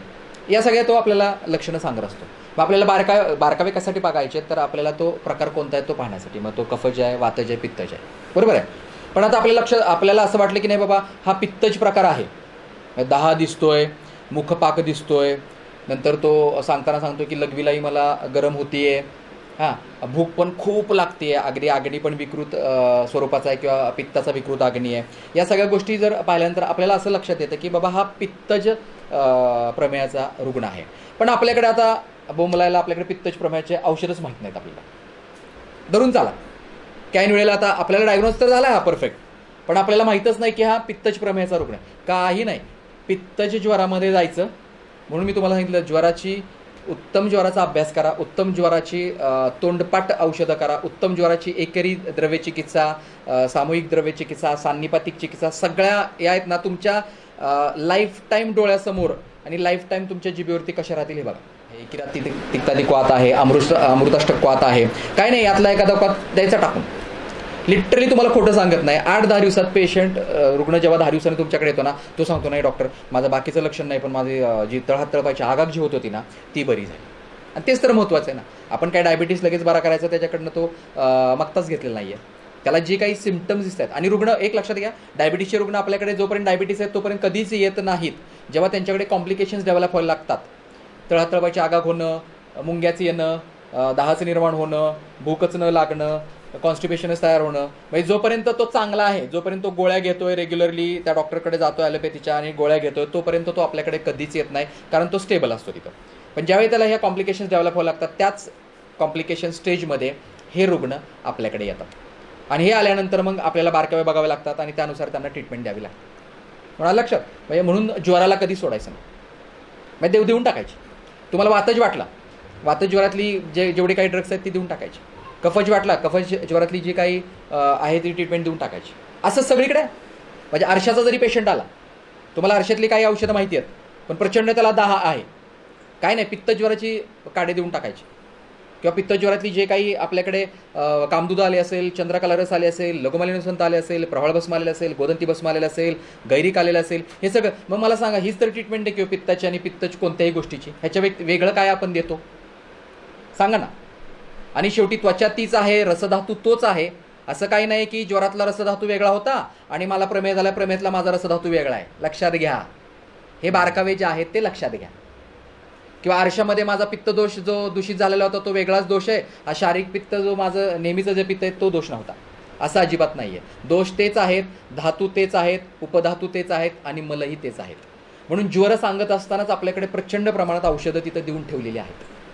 हे लक्षात येतं का तुमच्या, की प्रमेयातला रसधातू विकृत होणं आणि ज्वरातला रसधातू विकृत होणं यात काय फरक आहे का? तुम्हीच आता मला सांगा, आहे का काही? आणि काय वेगळं असेल तर मलाही सांगा, माझ्याही नॉलेजमध्ये भर पडेल. नसावंच आणि नाहीच आहे, कारण धातू तेवढेच आहेत, तसेच आहेत. हा फक्त विकृत कोणत्या स्वरूपाने होतात ते वेगळी घटना आहे, पण धातू तोच. जन्मल्यापासून आपल्याला जे धातू मिळतात ते शेवटपर्यंत तेच धातू असतात. हां, ते वितुष्ट किंवा त्याच्यामध्ये विकृती निर्माण होऊ शकते तुमच्या खाण्यातून, तुमच्या पिण्यातून, एवढाच फक्त त्यातला डिफरन्स आहे. म्हणून नेहमी लक्षात ठेवा, ज्वरातली सर्व औषधं आपली तोंडपाठ पाहिजेत आणि ज्वरातली सर्व औषधं तुम्ही कुठेही वापरा, तुम्हाला 100% रिझल्ट मिळतात म्हणजे मिळतात. आता अजून एक, आता ज्वरात आल्याला आपल्या एक लक्षात असं येतं की आपल्याकडे स्थौल्याचे बरेचसे रुग्ण येतात, बरोबर आहे? स्थौल्याचे रुग्ण आपल्याकडे येतात. आता स्थौल्यामध्ये आपण काय म्हणतो बाबा, की बाबा मेदधातू आहे, जेवढा स्वेद उत्पन्न होईल किंवा जेवढा स्वेद बाहेर पडेल तेवढा मेदधातू हा कमी होईल आणि आम्हाला रुग्णांना त्या ठिकाणी रिझल्ट्स देता येतील. मग काय नाही, ज्वराची औषधं कशी ॲक्शन करतात हो? ज्वराची ॲक्शन कशी होती? स्वेदोपक, स्वेद प्रवृत्ती होऊन, लक्षात घ्या. मग बरीचशी ज्वरातली औषधं तुम्ही वेट लॉसमध्ये पण वापरू शकता. आणि खरं मी सांगतो की बऱ्याचदा ज्वरातली औषधं वापरल्यानंतर वेट लॉस होतो, पण म्हणजे मेदधातूवरती ॲक्शन करणारी किंवा आपल्याकडे जे काही बऱ्याचशा काही गोष्टी आल्या असतील लेखन करणाऱ्या, त्यांनी रुग्णाला बरा फरक पडत नाही, पण ज्वरातल्या औषधांनी त्याला फरक पडतो. बघा का? कारण त्याला स्थौल्य निर्माण होताना कुठेतरी त्याला तो ज्वरातून त्याची संप्राप्ती आहे, लक्षात घ्या. आणि ज्वर येत असताना नेहमी तो धातुगत अवस्थेतून तो मेदधातूपर्यंत आलेला असतो. जर तुम्ही बारकाईने मेदधातूची किंवा स्थौल्याची जर तुम्ही संप्राप्ती पाहिली तर तुमच्या ते लक्षात येतं. आणि शेवटी मेदधातूमध्येच का, समजा काहीतरी रुग्ण आमच्याकडे असे येतात बरं का, म्हणजे प्रामुख्याने मुली ज्यांना PCODचा त्रास असतो किंवा स्थौल्याचा त्रास असतो किंवा आता बाबा आता लग्न करायचं आहे तर बाबा मला वेट लॉस करायचं आहे, तर असे रुग्ण जेव्हा येतात त्यावेळेला खरंच आपल्याला त्यांना रिझल्ट देणं खूप भाग आहे, दिले पण पाहिजेत आपण. आणि त्यावेळी बारकाईने जेव्हा आपण अभ्यास करतो त्यावेळी ते म्हणतात काय त्यांचं हे असतो माहिती आहे की डॉक्टर मी चतकोर चपाती खाती आहे किंवा 100 ग्रॅम मी म्हणजे खाती आहे तरी माझं 300 ग्रॅम वजन वाढत आहे. This is a fact, this is a truth, this is a reality. मी तर तुम्हाला हे सांगतो आहे खरं हे. त्यावेळी काय आलं तुमच्या लक्षात की 100 ग्रॅम मी खाते, किंवा रुग्ण असे सांगतात की डॉक्टर मी काहीच खात नाहीये तरी माझं का वजन वाढतंय, आहे की नाही? म्हणजे हे त्यांचे प्रश्न आहेत, माझं का वजन वाढतंय. तर साधं सोपं याचं उत्तर आहे असं की मेदधातू हा आपला बॅलन्स करणार आहे. बघा, रसरक्त मांस 3 धातू, मधला धातू मेद, अस्थि मज्जा शुक्र, हा बॅलन्स करणार आहे ह्या पुढच्या 3 आणि मागच्या 3, बरोबर आहे. आणि एक वाक्य बघा, आमाशयस्य क्लेदव वृक्कौ पुष्यती, माहिती आहे का नाही तुम्हाला? माहिती नाही. आमाशयस्य क्लेदव वृक्कौ पुष्यती, वृक्क काय आणि वृक्कवाहनाम स्रोतसाम मेदोवाहनाम स्रोतसाम वृक्क मूलम वपावश्च, आणि मूलस्थान इति काय, मूलस्थान इति उत्पत्ती स्थान. बघा, आमाशयस्य क्लेदव वृक्कौ पुष्यती, म्हणजे इथं रसधातू जो आमाशयामध्ये गेल्यानंतर रसधातू जो तयार होणार आहे तोच तर विकृत होतोय, आणि धातुगत अवस्था विकृत करत रसातून रक्तात, रक्तातून मांसात आणि मांसातून मेदात. पण तुम्ही म्हणताय की इथं सर रक्त मांसाचा काही संबंध, डायरेक्ट आमचा मेदच वाढतोय की, त्याचं काय? मग त्याला उत्तर काय आहे तर आमाशयस्य क्लेदव वृक्कौ पुष्यती, म्हणजे आमाशयामध्ये जो काही क्लेद निर्माण होतो, विकृत क्लेद जो काही निर्माण होतो तो डायरेक्टली काय करतोय इथं, तर डायरेक्टली वृक्काचं पोषण करतोय. पण वृक्काचं पोषण हे कसलं आहे, प्राकृत आहे का विकृत आहे? विकृत आहे, विकृत पोषण. आणि हा विकृत वृक्क पोषण काय करतोय, विकृत मेदाची उत्पत्ती करतोय. का? कारण वृक्क हे मेदाचं मूलस्थान आहे आणि मूलस्थान इति उत्पत्ती स्थान, म्हणजे मूलस्थान हे काय करतं, उत्पत्ती, म्हणजे मेदाची उत्पत्ती जी होते ती वृक्कापासून होते. म्हणून वृक्क विकारात जर तुम्ही विकाराचे रुग्ण पाहिले तर त्यांच्यामध्ये सेंट्रल ओबेसिटी तुम्हाला पाहायला मिळेल. किडनी ट्रान्सप्लांटचे पेशंट बघा तुम्ही, किडनी ट्रान्सप्लांटचे पेशंट पाहिल्यानंतर तुमच्या असं लक्षात येईल की त्यांना सेंट्रल ओबेसिटी असते. दोघांनाही, ज्यांनी किडनी दिली त्यालाही आदू केलेलं असतं आणि ज्याला दिली तो तर ऑलरेडीच आदू असतो, बरं का. म्हणजे हे पाहिलेल्या गोष्टी आहेत. का? कारण वृक्क हे मेदाचं मूलस्थान आहे किंवा उत्पत्ती स्थान आहे. जर वृक्क प्राकृत प्रकारे जर मेदाची उत्पत्ती करत असेल तर प्राकृत मेद निर्माण होईल, जर विकृत प्रकारे करत असेल तर विकृत मेद. आणि विकृत मेद म्हणजे काय, स्पिकस्तन उदर लंबन, स्थौल्य तुमच्यात निर्माण होणार आहे. आलं लक्षात? म्हणजे अमास्यस्य क्लेदो वृक्क पुष्यती. जुवेकर सर सांगायचे हा नेहमी सर सांगायचे का? कारण हे टीकेतलं हे आहे. टप्पा नेहमी सांगायचे. टीकेतलं हा जो हे जे वाक्य ते टीकेतले वाक्य. Kidneys are embedded in fat. Fat हा टिपिकल वाक्य असायचं. आणि किडनी वृक्काची उत्पत्ती पण बघा ना कशापासून आहे. रक्तमेध प्रसादात वृक्क. आणि परत मेदवह स्रोतसाला मूलस्थान इति उत्पत्ती स्थान, म्हणजे मेदाची उत्पत्ती पण करायला वृक्कच कारणीभूत आहे. बऱ्याचदा तुम्ही एक बघा किडनी स्टोन्स होणारे रुग्ण आहेत ना, बऱ्याचदा त्यांच्यामध्ये पहिले लग्नाअगोदर मी स्वतः त्याचा रुग्ण आहे बरं का. स्लिम ट्रिम असतात त्यावेळी तुम्हाला मला म्हणजे मी जेव्हा कॉलेज किंवा लग्न होईपर्यंत वजन माझं एकदम बॅलन्स्ड होतं, त्यावेळी मला काही झालं नाही. पण जेव्हा माझं वेट वाढायला लागलं, माझं 92 किलो एकेकाळी वजन झालं होतं, त्यावेळी मला मूत्राशमरी झाला. मलाही कळलं की त्याला कारण काय आहे. मेद वाढला, विकृत मेद वाढला. स्वाभाविक विकृत मेद वाढतोय म्हणजे माझ्या किडनीमध्ये कुठेतरी गफलत झालेली आहे आणि त्यावेळी ते मूत्राशमरी मला झालं. आणि लिटरली तुम्हाला खोटं सांगणार नाही, जसं मी वेट लॉस करायला सुरुवात केली ना, मला ऑपरेशन करायची गरज पडली नाही, मला लिथोट्रिप्सी करायची गरज पडली नाही, मला PCNL करायची गरज पडली नाही. ॲटोमॅटिकली माझे खडे पडून गेले. बोला, मी स्वतः ज्वलंत उदाहरणे गेली 12-13 वर्षापासून 14 वर्ष झाली या घटनेला. पण एकदा टेंडन्सी तुमच्या वृक्काला किडनी स्टोन व्हायची झाली किंवा मूत्राशमरी व्हायची झाली की तुम्हाला वारंवार ते होत राहतात. पण त्यासाठी मग पथ्य करणं हे सगळ्यात मग तिथं महत्त्वाचं ठरतं. आता बघा, आपण विषय आपला खूप बाजूला राहिला, आपण कुठं अजून लांब झालो. आपण विषयाशी कुठं होतो, त्या रुग्णाबद्दल बोलत होतो. त्या रुग्णाच्या अगोदर आपण कुठेतरी होतो. तुम्ही कुठेतरी नोट डाऊन करत ठेवत जा बरं का, की आपण कुठेतरी विषयाला सोडून वेगळ्याच ठिकाणी जातो. कुठे बरं होतो ते सेल्युलायटिसच्या पण अगोदर कुठेतरी होतो आपण. हां हां हां हां हां हां हां हां आता दोष उत्कृष्ट आहेत ऑलरेडी. आपण स्नेहन स्वेदन हे याचं साध्यत्व काय आहे मला सांगा तुम्ही. स्नेहन तुम्ही आणि काय, आणि एक लक्षात घ्या, याच्याही अगोदर तुम्हाला दोषगती माहीत असणं खूप गरजेचं आहे. दोषगती माहिती आहेत? दोषगती हां कशा आहेत गती? दोषगती मला सांगा. कोष्टातून शाखेत आणि शाखेतून कोष्टात. मग याला काय द्यायची गरज पडते का हो? याला उत्कृष्ट करायची काही गरज पडते का या गतींना? ऑलरेडी या गती आहेत. जे काही तुम्ही खाताय पिताय ते तुमच्या कोष्टात जात आहे आणि ते कोष्टातून शाखेमध्ये ते ट्रान्सफर होत आहे. लक्षात घ्या अजूनही हे वाक्य माझे. तुम्हीच सांगितल्या 2 गती, कोष्टातून शाखेत आणि शाखेतून कोष्टात. बरोबर आहे की नाही? मग दोष उत्कृष्ट कधी करावेत की तुम्हाला काहीच त्रास होत नाही आणि तरी थोड्याफार प्रमाणात दोष आहेत, तुम्ही तुमचं स्वास्थ्य चांगलं आहे आणि तुम्हाला अगदीच आता अजून चांगलं करायचं आहे, तर थोड्याफार प्रमाणात जे काही दोष तुमच्या शाखेत गेलेले आहेत त्यांना उत्कृष्ट करून कोष्टात आणण्यासाठी मग आपल्याला त्या सगळ्या विधी करायच्या आहेत. लक्षात घ्या. पण ऑलरेडी तो रुग्ण आहे, ऑलरेडी रुग्ण होत असताना त्याला दोष उत्कृष्ट झाल्याशिवाय रुग्ण तयार झाला का तो? मला सांगा. जेव्हा कोणताही व्याधी होतो त्यावेळेला त्या दोषांमध्ये भर पडत जाऊनच त्या दोषांमध्ये ज्या एक लिमिट असते, एक थ्रेशोल्ड असतो कुठल्याही गोष्टीचा. बघा की आपण काय म्हणतो, माझी इम्युनिटी खूप चांगली होती त्यामुळे मला आज हे झालं नाही, पण उद्याच मला झालं का? कारण जोपर्यंत तुमची थ्रेशोल्ड किंवा लिमिट शरीराची किंवा इम्युनिटी तिथपर्यंत होती तिथपर्यंत तुमच्या शरीराने साथ दिली. पण ते थ्रेशोल्ड ओढून ते दोष पुढे गेले की त्यांनी काय केलं की त्यांचे काय म्हणतात आपण त्या 7 षडक्रियाकाल सुरू झाला. मग आपण बरोबर आहे. मग ऑलरेडी षटक्रियाकाल कधी सुरू झालेला आहे? दोष उत्कृष्ट झालेले आहेत, मग ते दोष स्वस्थानात वाढलेले आहेत, स्वस्थानात वाढून ते उमसळून बाहेर पडलेले आहेत. मग संचय, प्रकोप, प्रसर, स्थान, आश्रय, भेद आणि भेद अवस्थेत रुग्ण आपल्याकडे आलाय बोंबला. मग काय तुम्ही दोष उत्कृष्ट करणार मला सांगा ना. बरोबर आहे की नाही? जेव्हा भेद होतो, जेव्हा तो रुग्ण एक व्याधी अवस्था घेऊन आपल्याकडे येतो, म्हणजे हा या संचय, प्रकोप, प्रसर, स्थान, संशय, भेद आणि व्यक्ती अवस्थेत आपल्याकडे तो आलेला आहे. आणि व्यक्ती अवस्थेत आपल्याकडे आल्यानंतर आपण अजून काय बोंबलेला दोष अजून उत्कृष्ट करायचे मला सांगा ना तुम्हीच सांगा. म्हणजे साधं सोपं सायन्स आहे. म्हणजे मी प्रत्येक माझ्या रुग्णालाही हुशार करतो, माझ्याकडे येणाऱ्या विद्यार्थ्यांना की बाप दाखवून तर श्राद्ध कर. दिस इज अ सायन्स.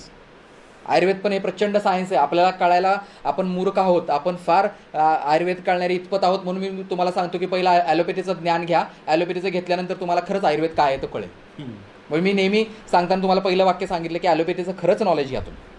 आणि ते नॉलेज घेतल्यानंतर तुमचं असं लक्षात येईल की नाही रे, आयुर्वेद कितीतरी महान आहे, कितीतरी पटीनं पुढं आहे आणि कितीतरी पटीनं आपण त्याचा उपयोग उत्तम प्रकारे करू शकतो. म्हणून तुम्ही वाचा, कुठलीही गोष्ट घ्या तुम्ही. अरे साधं आता मगाशी आपण उदाहरण घेतलं तर PCODचं म्हणजे स्थौल्य त्याच्यामध्ये वाढतं. मग ते वाढत असताना आपण कुठल्या गोष्टी गृहीत धरल्या पाहिजेत? आपल्याकडे त्याला मेदगत वात असं म्हटलं जातं. मेदगत वात. मग मेदगत वात म्हणजे स्थौल्य हे स्वाभाविक येणारच आहे. पण ॲलोपॅथीवाले किती सुंदर सांगतात बघा बरं की PCODमध्ये स्थौल्य का असतं? कोण सांगू शकेल? हां इन्सुलिनचं कोणीतरी म्हटलं काहीतरी. इन्सुलिन रेझिस्टन्स असतं. इन्सुलिन रेझिस्टन्स असल्यामुळे काय होतं की अजून जास्त प्रमाणात इन्सुलिन सिक्रेट केलं जातं. कारण ते इन्सुलिन रेझिस्टन्स पॉवर जी आलेली असते ती विकृती झाल्यामुळे आलेली असते त्या सेल्समध्ये. आणि ते रेझिस्टन्स झाल्यामुळे काय होतं की तिथं इन्सुलिन पोचत नाही. तिथं न इन्सुलिन पोचल्यामुळे तिथं ग्लुकोज तसंच्या तसंच राहतं. आणि ते ग्लुकोज ब्लड स्ट्रीममध्ये येऊन तिथं प्रचंड प्रमाणात ते वाढतं. लक्षात घ्या, तिथं प्रचंड प्रमाणात वाढल्यानंतर परत अजून काय केलं जातं, अजून हायपोथॅलॅमसला किंवा आपल्या ॲड्रिनल ग्लँड्सला तिथं किंवा पॅनक्रियासला त्या ठिकाणी इन्सुलिन अजून सिक्रेट करायला तिथं सिग्नल्स मिळले जातात आणि अजूनच जास्त इन्सुलिन सिक्रेट केलं जातं. म्हणजे आहे ते तर आहेच आहे, शिवाय हे सगळं इन्सुलिन रेझिस्टन्स आल्यामुळे अजूनच 10 पटीनं इन्सुलिन इथं आणून टाकलं. आणि हे इन्सुलिन काय करतं, मग जे काही तुमचे अँड्रोजन्स आहेत, जे काही तुमचे टेस्टोस्टेरॉन्स आहेत, त्या टेस्टोस्टेरॉनला स्टिम्युलेट करायला हे करतं. Otherwise it starts triggering the testosterones. मग व्हायला काय लागतं की अँड्रोजेनिक ॲलोपेशिया डेव्हलप व्हायला लागतो, केस गायला लागतात मुलींचे, डार्क सर्कल्स यायला लागतात, स्किन राट व्हायला लागते, त्याच्यानंतर मग हिर्सिझमस यायला लागतं, त्याच्यानंतर स्थौल्य वाढायला लागतं, ॲक्नेज यायला लागतात. हे का? कारण हे टेस्टोस्टेरॉन्स त्या ठिकाणी वाढले. का टेस्टोस्टेरॉन्स वाढले? तर तिथं इन्सुलिननी काय केलं, इन्सुलिन एवढ्या प्रमाणात वाढलं की शेवटी त्या इन्सुलिननी अँड्रोजन्सला किंवा त्या ठिकाणी पॅनक्रियाजला एवढं स्टिम्युलेशन दिलं की ते अँड्रोजन्सला की टेस्टोस्टेरॉन एवढ्या प्रमाणात सिक्रेट करायला सुरुवात केली. कारण जास्त प्रमाणात इन्सुलिन झालं की त्याचं कामच ते की टेस्टोस्टेरॉनला स्टिम्युलेट करणं. टेस्टोस्टेरॉनला स्टिम्युलेट केलं की हे टेस्टोस्टेरॉन फिमेलमध्ये काय मग धुमाकूळच माचायला सुरुवात करतात. ते काय करायला लागतात, फॅट ॲडिपोज टिश्यूमध्ये फॅट्स डिपॉझिट करायला लागतात, त्या ठिकाणी स्थौल्य वाढायला लागतं, ॲक्नेज यायला लागतात, अँड्रोजेनिक ॲलोपेशिया डेव्हलप व्हायला लागतो, स्किन राट व्हायला लागते, हार्डनिंग व्हायला लागतं. आपल्याला माहिती इस्ट्रोजन जर स्किनला सॉफ्ट करत असेल तर टेस्टोस्टेरॉन हार्ड करतात.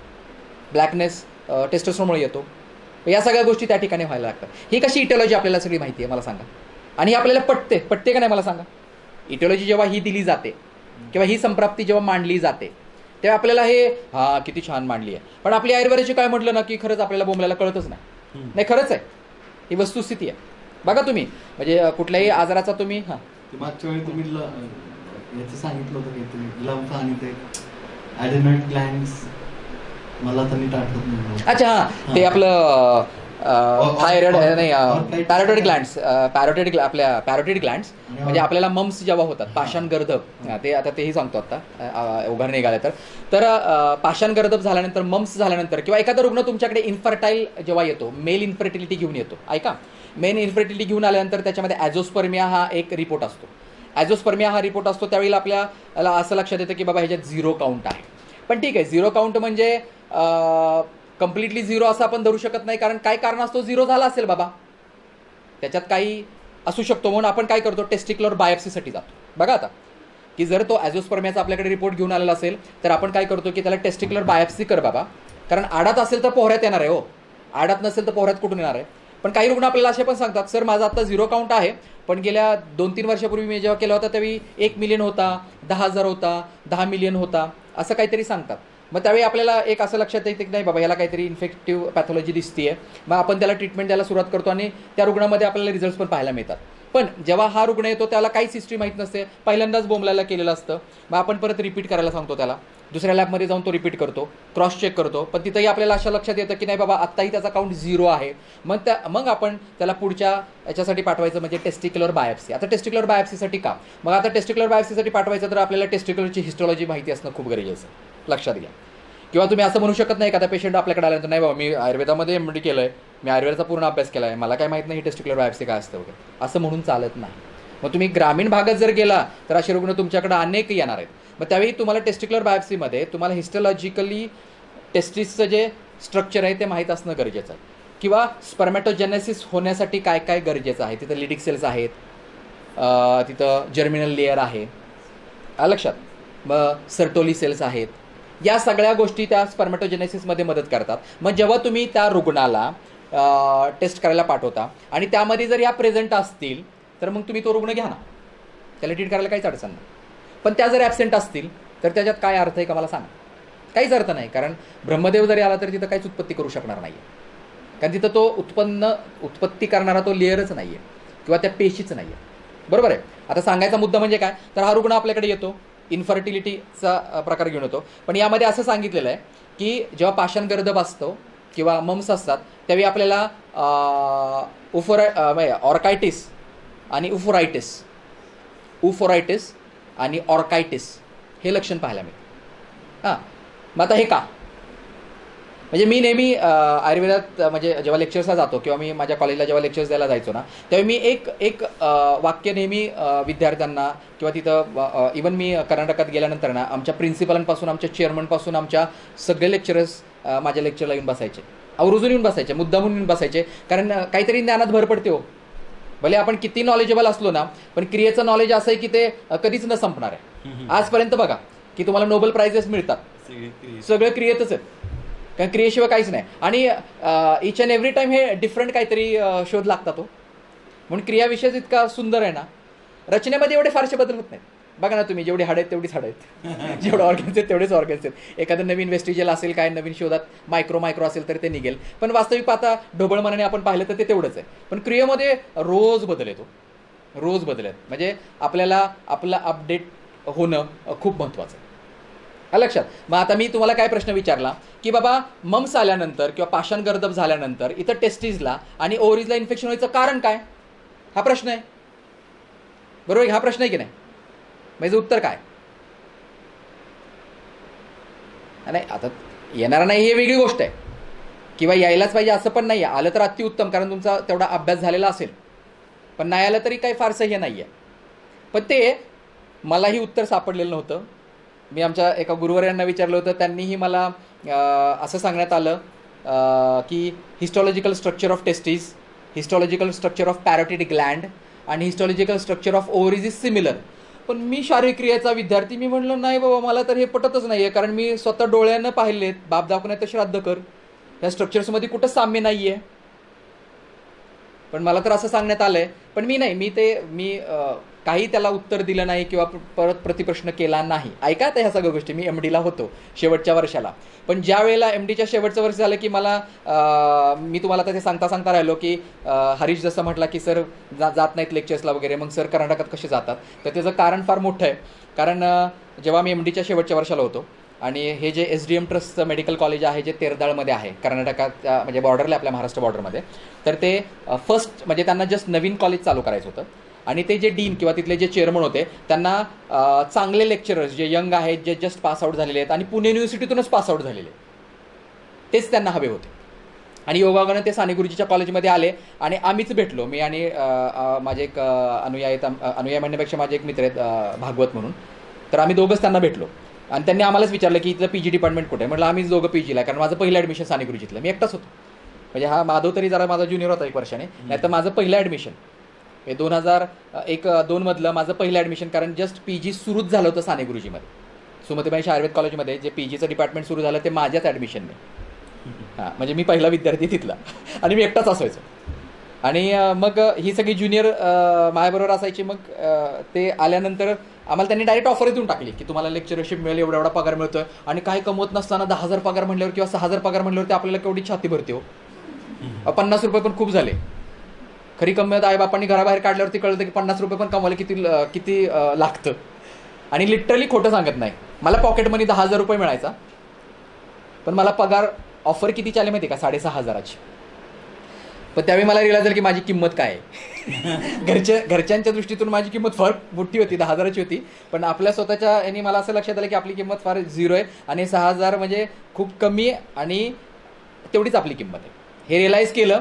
आणि त्यांनी आपल्याला ऑफर दिली आहे, नाहीतर दुसऱ्यांनी आपल्याला 1,000 रुपये पण पगार दिला नसता. आणि याच्यावरती मी तिथं तयार झालो लेक्चरशिप करायला आणि तिथं लेक्चरशिप केली. बरं का रे हरीश, खरं सांगायचं तात्पर्य म्हणजे हे त्याच्या मागचं तात्पर्य होतं की तिथं जायचं की नाही बाबा आपलं काहीतरी इन्कम पाहिजे.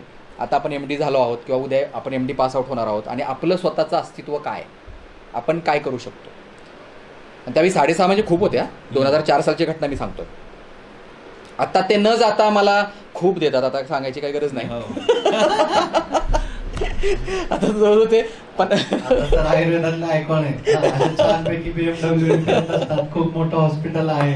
आणि आपल्याला हे बघून भारी वाटतं की एक इन्स्पिरेशन असतं सरांकडून नेहमी.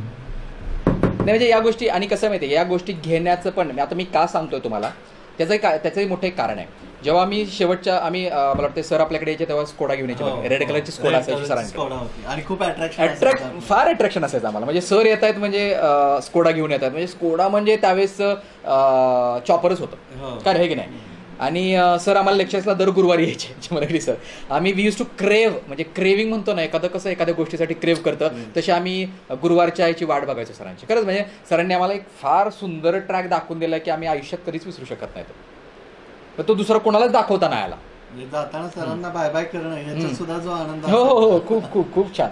म्हणजे पुढच्या गुरुवारची आम्ही वाटच बघत असतो. बोंबला भूक लागलेली नसती, काही नसतं आणि दणकून खाल्लेलं असतं. पहिली इथं काय आलं तुमच्या स्नेहपानाला?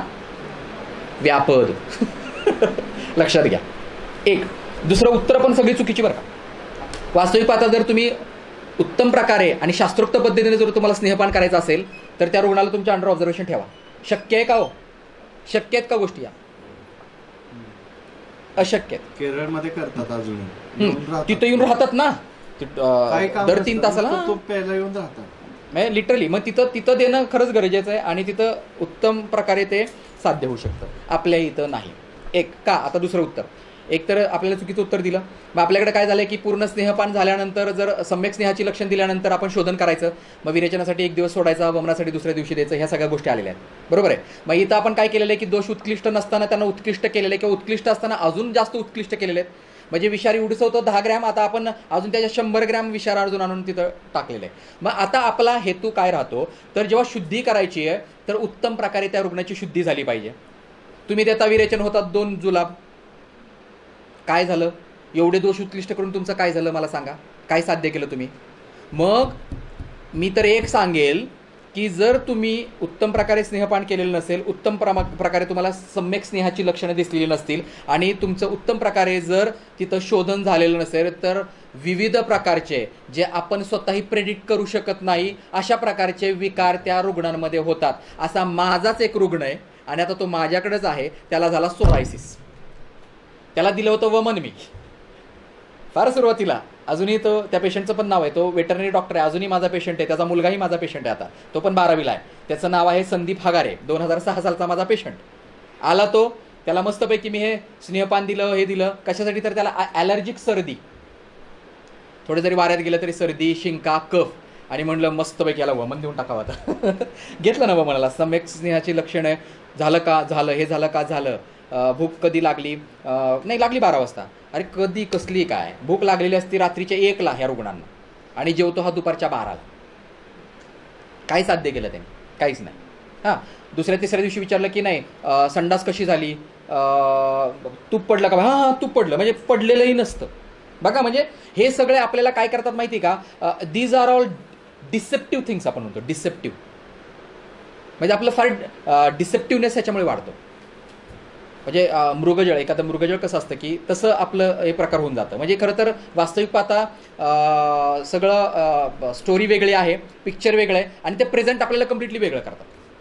आणि ह्याच रुग्णाला काय झालं माहिती आहे का? भविष्यात 1.5 वर्षाने सोरायसिस झाला आणि तो माझ्याकडे झाला. आल्यानंतर मला कळलं. मग मी त्याला त्यावेळी विचारलं की मी तुम्हाला वमन दिलं होतं, तर त्या वमनामध्ये जेव्हा तुम्हाला भूक लागायची, जेव्हा तुम्हाला भूक लागत होती त्याच वेळी तुम्ही जेवला का? काय नाही हो डॉक्टर. ते पण डॉक्टर होते ना, वेटरनरी, जायचं असतं इकडं तिकडं, फील्ड वर्क असतं, काय नाही, भूक लागली की आपला 12 वाजता डबा खाल्ला की आहे. मग मी त्यांना म्हटलं की याच्यामुळेच तुम्हाला हा सोरायसिस झाला. मग त्यावेळी मी वमन दिलं नाही बाबा. परत सम्यक स्नेहाच्या बाबतीत वगैरे काय पडलं नाही, काय नाही केलं, फक्त विरेचन दिलं आणि लघु विरेचन दिलं. कारण ऑलरेडी सगळं उत्कृष्ट आहे की सगळं दिसतंय आपल्याला. लिटरली तुम्हाला त्याच्या वेळी तर काय सांगतो बरं का, दिसत होते थोरॅटिक पॅचेस, पण जेव्हा मी त्याला विरेचन दिलं ना, प्रचंड गच्च भरला तो, सगळंच बाहेर पडून गेलं, सगळं अख्ख्या अंगाला त्याच्या आलं. लिटरली मी त्यावेळी घाबरलो होतो. मला असं वाटायचं की आता याला ॲलोपॅथीकडे पाठवावं की काय, हा नासला उद्या किंवा याला गँग्रीन झालं, याला सेप्टिसिमिया शॉक बसला तर काय होईल. केलं पण मी, एक स्किन स्पेशलिस्ट त्यांना पण मी हे केलं. तर ते म्हटले एवढे वाईटात वाईट एवढे पेशंट असू शकतात, होतात पण. मग मी त्याला त्यावेळेला ना डेस्परेट 4, बघा आता डेस्परेट 4 नावाचं प्रेडनिसोलॉन आहे. आता हे डेस्परेट 4 कसं वापरतात, तर पहिल्या दिवशी सकाळी 2 गोळ्या आणि संध्याकाळी 2 गोळ्या, 4 दिवस असा हा करायचा. डेस्परेट 4 सकाळी 2 संध्याकाळी 2 4 दिवस असं. मग 5व्या दिवशी सकाळी 2 संध्याकाळी 1 परत 4 दिवस तसंच करायचं. मग 9व्या दिवशी सकाळी 1 संध्याकाळी 1 परत पुढचे 4 दिवस तसंच करायचं. मग 12व्या दिवशी सकाळी 1 संध्याकाळी काहीच द्यायचं नाही. हे 16व्या दिवशी करायचं. याच्याने तो थोडा कंट्रोलमध्ये आला आणि मग मी आपली औषधं सुरू केली. म्हणजे त्याच्या अनुषंगाने माझी औषधं पण चालू होती, कारण मी त्याला गोक्षादी गुगुळ देत होतो. बाकी कशासाठी गोक्षादी गुगुळ, की जे काही टॉक्सिक्स आहेत ते मूत्रल वाटे, त्याला अनुलोमक देत होतो, थोडंफार सौम्य विरेचक देत होतो, की मला वाटे पण काय जे काही टॉक्सिक्स आहेत ते बाहेर पडायला. आणि शिवाय त्याला डेस्परेट 4 नावाची जी काही गोळी होती ती पण मी देऊन टाकली. आणि लिटरली आज या घटनेला 2006 तो 2008मध्ये आला होता, त्याचा केस पेपर तुम्हाला बघायला मिळेल. अजूनही तो माझ्याकडे येतो.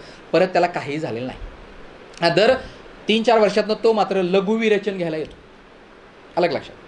आता तुझं जे उत्तर होतं त्याचं काय आहे, की जर शोधन व्यवस्थित झालं नाही, तुम्ही तर आज अर्धा वाटी प्यायला दिले तूप, उद्या 1 वाटी प्यायला दिले तूप, दोष उत्कृष्ट केलेले आहेत. पण ते उत्कृष्ट केलेले जर दोष बाहेर पडलेले नसतील तर तेच उत्कृष्ट केलेले दोष त्या विकाराला तर मारक ठरतात आणि अजून 10 वेगळ्या प्रकारचे विकार निर्माण करतात. म्हणून एक जर तुम्हाला स्नेहपान देऊन उत्तम प्रकारे शुद्धी करायची असेल तर patient should be under your observation. Otherwise आपलं साधं सोप्पं शास्त्रात लघुविरेचन सांगितलेलं आहे, लघुवमन सांगितलेलं आहे, ते देऊन टाकायचं एका दिवसाचं. स्नेहस्वेदन करायचं आणि ऑलरेडी जेवढे दोष उत्कृष्ट आहेत आणि खरंच खूप सुंदर रिझल्ट्स मिळतात, खूप सुंदर मिळतात. म्हणजे 2008 सालापासून ते टिल डेट आम्ही या गोष्टी करतो आणि उत्तम प्रकारचे रिझल्ट्स आपल्याला रुग्णांमध्ये पाहायला मिळालेलेच आहेत. परत रिकरन्स पण जवळजवळ 70 to 60% नाही आहे. रिकरन्स पण होतो सोरायसिसचा, कारण it is auto immune disease, लक्षात घ्या. परत आलो आपण ॲलोपॅथीकडं. बघा, म्हणजे ॲलोपॅथीची आपल्याला प्रत्येक वेळेला गरज पडते, कारण ॲटो इम्युन डिसीज असल्यामुळे त्या ठिकाणी परत जेव्हा तुमची प्रतिकारशक्ती कमी होईल, ती प्रतिकारशक्ती कमी झाली की परत हा आजार बळवणार आहे. मग त्यावेळी आपण त्याला उत्तम प्रकारचे रसायन औषध द्यायची, टेस्टेस्ट्रॉन वाढवणारी औषध द्यायची. नेहमी एक लक्षात ठेवा, टेस्टेस्ट्रॉन वाढवणारी औषधं का द्यावीत. हां, आपल्याकडे एक सप्तमी शुक्रधारा नाम असं एक आलेलं. आता मला माहीत नाही 4 लेक्चर्समध्ये ते तुम्हाला मिळालं का, हे तर फक्त तुम्हाला ऐकायला मिळालं असेल, पण त्याचा आता उपयोग कसा करायचा. सप्तमी शुक्रधारा कला सांगितलेली आहे. मला एक प्रश्न विचारला गेला होता की सप्तमी ही शुक्रधारा कला आहे. सर्व प्राणीनाम सर्व शरीरव्यापिनी, बरोबर आहे. सर्व प्राणीनाम सर्व शरीरव्यापिनी, म्हणजे सगळ्या म्हणजे आपल्या मनुष्य शरीरामध्ये सर्व शरीर ती व्यापून आहे. मग मला ते सिद्ध करा. कोणी विचारलं होतं माहिती का, देशपांडे सर आपले क्रियेचे आकुर्डी कॉलेजचे, आणि चौबे मॅडम आकुर्डीच्या, त्यांनी त्यांनी प्रॅक्टिकलचं हे लिहिलं आहे. तर त्यांनी मला हा प्रश्न विचारला की तुम्ही ऑब्जेक्टिव्ह पॅरामीटर्सनुसार हे सिद्ध करा की शुक्रधारा कला ही सर्व शरीर व्यापून आहे. कारण माझा शारीरिक क्रिया हा विषय होता ना. आणि आता हे आपण त्वचेकडेच आहे, आपण त्वचेला सोडलेलं नाही, लक्षात घ्या. आपण जरी हा इथं शुक्रधातू किंवा शुक्रधारा कला जरी आलेलो असेल तरी आपण त्वचेला सोडलेलं नाही, लक्षात घ्या. का तर त्यांना मी एक उत्तर दिलं की आपली कुठलीही पेशी, लक्षात घ्या, कुठलीही पेशी काढली तर आपण त्याला रिजिनेट करू शकतो. म्हणजे तिथं काय करतो, रिजिनेट करतोय म्हणजे काय करतो आपण, उत्पत्ती करतोय. आणि शुक्राचं मेन कार्य काय, उत्पत्ती करणं, लक्षात घ्या.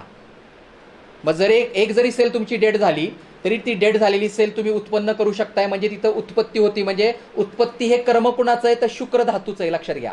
म्हणजे उत्पत्ती होती म्हणजे तिथं काय आहे, शुक्र धातू आहे. ज्वलंत उदाहरण म्हणजे आता त्याचं उत्तर द्यायचं म्हणजे आपण टिश्यू कल्चरिंग करतो, टिश्यूमध्ये टिश्यू काढतो, सेल काढतो, म्युटेशन करतो, विविध प्रकारचे आपण त्या ठिकाणी आता बऱ्याचशा गोष्टी आलेल्या आहेत, म्हणजे त्यातून करतो. म्हणजे याचा अर्थ काय की बारीक सेल म्हणजे each and every cell contains शुक्र धातू.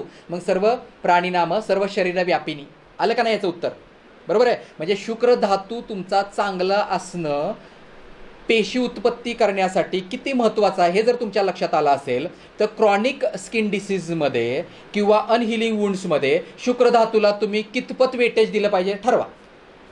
आहे की नाही, खरं आहे की नाही. म्हणजे जर तुम्हाला उत्पत्ती करायची असेल, ब्रह्मचर्य पालन, ब्रह्मचर्य पालन सांगितलंय. म्हणजे बघा आपण आता कुठं आलो. म्हणजे ब्रह्मचर्य पालन जर केलं तर त्या ठिकाणी शुक्राची उत्पत्ती तर होतीच आहे तुमच्या शरीरामध्ये, पण शुक्र धातू त्या ठिकाणी तसाच स्टेबल राहून जिथं खऱ्या अर्थाने तुम्हाला गरज आहे तिथं जाऊन तो तिथं कार्य करणार. म्हणजे बघा, म्हणजे आपण कुठून कुठं येऊ शकतो. म्हणजे जर इन्फर्टिलिटीमध्ये तुम्हाला जर ड्रग्स माहीत असतील तर त्वचेच्या ह्या क्रॉनिक डिसीजमध्ये पण तुम्ही देऊ शकता. मी तर कवच बीज बघा आता उत्तम प्रकारे दुधामध्ये देऊन टाकतो मी, रिकरन्स होणे म्हणून, शतावरी आणि कवच बीज हे 2 औषधं मी कंटिन्यू पेशंटमध्ये देऊन टाकतो रिकरन्स होऊ नये म्हणून. शतावरी कवच बीज आणि दुग्ध सद्य शुक्रकर पह्या, ठीक आहे, सद्य शुक्रकर पह्या म्हणजे दूध पिल्यानंतर लगेच शुक्रधातूची निर्मिती लगेचच होतं. याचं म्हणजे ज्वलंत उदाहरण म्हणजे कसं आहे की जेव्हा शुक्रधातूचा क्षय होतो तेव्हा दूध पिल्यानंतर जे फ्रेशनेस जाणवतो ना त्याच्यावरूनच आपल्याला कळतं की त्याच्यामध्ये किती हे झालेलं आहे. आता याचंही कारण म्हणजे काय, कारण टेस्टेस्ट्रॉन निर्माण होत असताना त्यातले जे काही प्रोटीन्स आहेत किंवा आपले जे काही काय म्हणतो त्याला आपण न्यूरोट्रान्समीटर्स आहेत, ॲड्रिनालिन आहे, नॉन ॲड्रिनालिन आहे, डोपामाइन आहे. ऐका आता हे पण बारकाईने गोष्टी ऐका काही, म्हणजे या ज्या काही गोष्टी आहेत जेव्हा तुम्हाला इजॅग्युलेशन होतं किंवा शुक्रधातूची जेव्हा म्हणजे च्युत होतो त्यावेळी प्रीती, हर्ष, स्ट्रेस, डिप्रेशन या सगळ्या गोष्टी का नाहीशा होतात, का तुम्हाला एक सॅटिस्फॅक्शन मिळतं आणि तुम्ही शांत होता, रिलॅक्स होता, तर याचं कारण आहे की टेस्टेस्ट्रॉन हे स्ट्युम्युलेट करतात. टेस्टेस्ट्रॉन जेव्हा बाहेर पडले जातात त्यावेळी ते स्ट्युम्युलेट करतात. ॲड्रिनालिन, नॉन ॲड्रिनालिन, डोपामाइन हे जे काही न्यूरोट्रान्समीटर्स आहेत त्यांना ते स्ट्युम्युलेट करतात. हे टेस्टेस्ट्रॉनचं एक फंक्शन आहे की जेव्हा आपण प्रोटीन्स बघतो किंवा टेस्टेस्ट्रॉनमध्ये काय काय आहे किंवा जेव्हा स्पर्ममध्ये काय काय आहे तेव्हा या सगळ्या गोष्टींचा त्यात समावेश आहे. म्हणून मी तुम्हाला म्हटलं की बारकाईने वाचा, खूप बारकाईने वाचा. तुम्ही बारकाईने वाचल्यानंतर तुम्हाला अनेक गोष्टी कळतात. कधी कधी असं आपल्याला वाटायला लागतं की अरे आपल्या ब्रेनमध्ये अजून काय काय भरू आपण, अजून आपल्याला काय काय करायचं आहे, अजून आपल्याकडे असे पेशंट आहेत, आपल्याला त्याला काय काय करायचं आहे. म्हणजे लिटरली हे काय म्हणतात त्याला, त्या नॉलेजचं बंबार्डिंग होतं आपल्या ह्याच्यामध्ये. पण त्यासाठी बारकावे, त्यासाठी बारकाईने ते वाचन हे सगळ्यात महत्त्वाचं आहे. म्हणून रिकरन्स होऊ नये म्हणून काय आलं तुम्हाला, तर शुक्रधातू मग सप्तमी शुक्रधारा नाम सर्व प्राणी नाम सर्व शरीर व्यापिनी लक्षात. आणि ही जर सप्तमी शुक्रधारा कला उत्तम असेल तर तुम्ही किंवा तुमचं आरोग्य हे उत्तम आहे, हे सिद्ध आहे की नाही. कारण रसायन ज्यावेळी आपण म्हणतो तेव्हा रसायन म्हणत असताना रसधातूपासून ते शुक्रधातूपर्यंत, आणि रसधातू जर चांगला असेल त्याच्या अनुषंगाने रक्त, मांस, मेद, अस्थि, मज्जा हे जर रसायन क्रमाने चांगले होत असतील तर हे सगळे चांगले झाल्यानंतर ॲटोमॅटिकली याच्यापासून जे शुक्रधातू उत्पन्न होणार आहे ते उत्तमच उत्पन्न होणार आहे. म्हणून नेहमी लक्षात ठेवा की ज्यावेळी ॲटो इम्युन डिसीज येतात त्यावेळी शुक्रधातूला कुठे सोडायचं नाही. म्हणजे सप्तमी शुक्रधारा कला कुठे सोडायची नाही. आलं कुठे होतो आपण आता, हे आपण असं असं भरकटत आलो. तुझं तर तुला उत्तर मिळालं. हां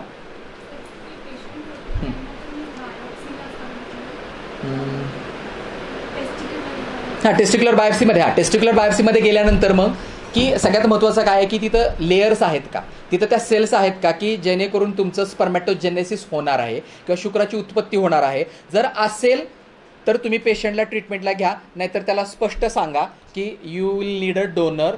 जर तुम्हाला संतती पाहिजे असेल किंवा तुमच्या अर्धांगिनीला जर मातृत्व पाहिजे असेल तर तुम्हाला एवढाच एकमेव पर्याय आहे, हे सांगून टाकून मोकळं व्हायचं. माझ्याकडे असे अनेक रुग्ण आलेले आहेत. आत्ता लिटरली गेल्या 10 दिवसापूर्वीचा रुग्ण आहे, 4.5 लाख रुपये घालून आलेला आहे. दाखवतो तुम्हाला, त्याचं मेसेजेस दाखवतो की सर मी यूट्यूबवरती सर्च केला तर तुम्हाला ते यूट्यूबचं हे पण दाखवतो. म्हणजे किती आपणच रुग्णांना बफ करतो. म्हणजे आहे त्या सत्य परिस्थिती हो, ती दाखवा ना तुम्ही. म्हणजे काही लोक काय करतात माहिती आहे का, आयुर्वेदाच्या नावाखाली बऱ्याचशा काही गोष्टी सांगायचा प्रयत्न करतात, स्वतःकडे पेशंट म्हणजे अट्रॅक्ट करून घेतात, कमवून पण घेतात, आणि नंतर असं कळतं की त्यांच्याकडे काहीच नव्हतं, त्यांनी कमवून बसले सगळं होतं, आणि शेवटी मग ते मोजावं कोणाला लागतं तर आपल्याला, जे प्रामाणिकपणे आयुर्वेदाची प्रॅक्टिस करतात त्यांना पैसे संपलेले असतात. आणि मग त्यावेळी आपल्याकडे येताना म्हणतात 3.5 लाख रुपये घालवले, तसं रिझल्ट द्या, नाही तर काहीच नाही. मग त्यावेळी आपल्याला मग असं म्हणायला लागतं की आता काहीच होणार नाही, काय बोंबलायला रिझल्ट तरी आम्ही देणार आहे. त्यापेक्षा मिसेसला पाठवा, त्यांची शुद्धी करतो, हे करतो, आणि मग डोनरकडे पाठवता. नाही तर डोनरकडनं पण लगेच केल्यानंतर काय लगेच होणार आहे का, असं पण नाही आहे. तिथं पण त्या स्त्रीला विविध प्रकारची चिकित्सा करायची, कारण तिचं ऋतुक्षेत्रांबू बीजानाम हे सगळ्या 4 गोष्टी चांगल्या पाहिजेत. तिचं पण चांगलं असेल तर गर्भ आहे, नाही तर उगीच आहे डोनर आहे टेस्ट बेबी. आता टेस्ट बेबीवरून अजून एक विचार सांगतो की आपल्याकडे आता जे काही IVF सेंटर्स आहेत बारामतीतले, बरेचसे रुग्ण आपल्याकडे येतात की 4 वेळा टेस्ट बेबी फेल गेलेला आहे, आता सर आम्हाला लास्ट आता चान्स घ्यायचा आहे, आता काय करायचं. तर अशा रुग्णांना आयुर्वेदानेच रिझल्ट मिळाले आहेत नॅचरली. म्हणजे काही कारण नसताना टेस्ट बेबी करायला लागलेलं आहे, अशा रुग्णांना मिळाले आहेत. पण खरंच जेन्युनली, आता जेन्युनली म्हणजे काय की खरंच ब्लॉक आहेत बाबा, की ते उघडतच नाही आहेत, किंवा दोन्ही ट्यूब ॲम्प्युटेड आहेत बाबा. त्या स्त्रीला प्रायमरी अमेनोरिया आहे, तिला पाळीच आलेली नाही कसलीच, तिच्यामध्ये बीजांडच कसलं तयार होत नाही आहे, तिला ओव्हरीजच नाही आहेत, तिच्यामध्ये एंडोमेट्रियमच चांगलं काम करू शकत नाही, मग या सगळ्या गोष्टी खरंच जेन्युन ज्या आहेत टेस्ट ट्यूब बेबीसाठी त्या तुम्ही करा ना. पण विनाकारण चांगला रुग्ण आहे आणि त्याला एका वर्षात रिझल्ट पाहिजे म्हणून त्याला पण टेस्ट ट्यूब बेबीला. बरं घेतल्यानंतर काय रिझल्ट मिळत नाहीत? कारण आपल्या आयुर्वेदानुसार ऋतुक्षेत्रांबू बीजानाम हे जर चांगलं असेल तरच गर्भोत्पत्ती हो. बाहेर तुम्ही कितीही गर्भ चांगला तयार करा, आज सोडल्यानंतर ते क्षेत्रच चांगलं नसेल, ती जमीनच जर चांगली नसेल तर उत्तम प्रकारचं बीज आणून तिथं पेरलं तरी ते उगवणार आहे का?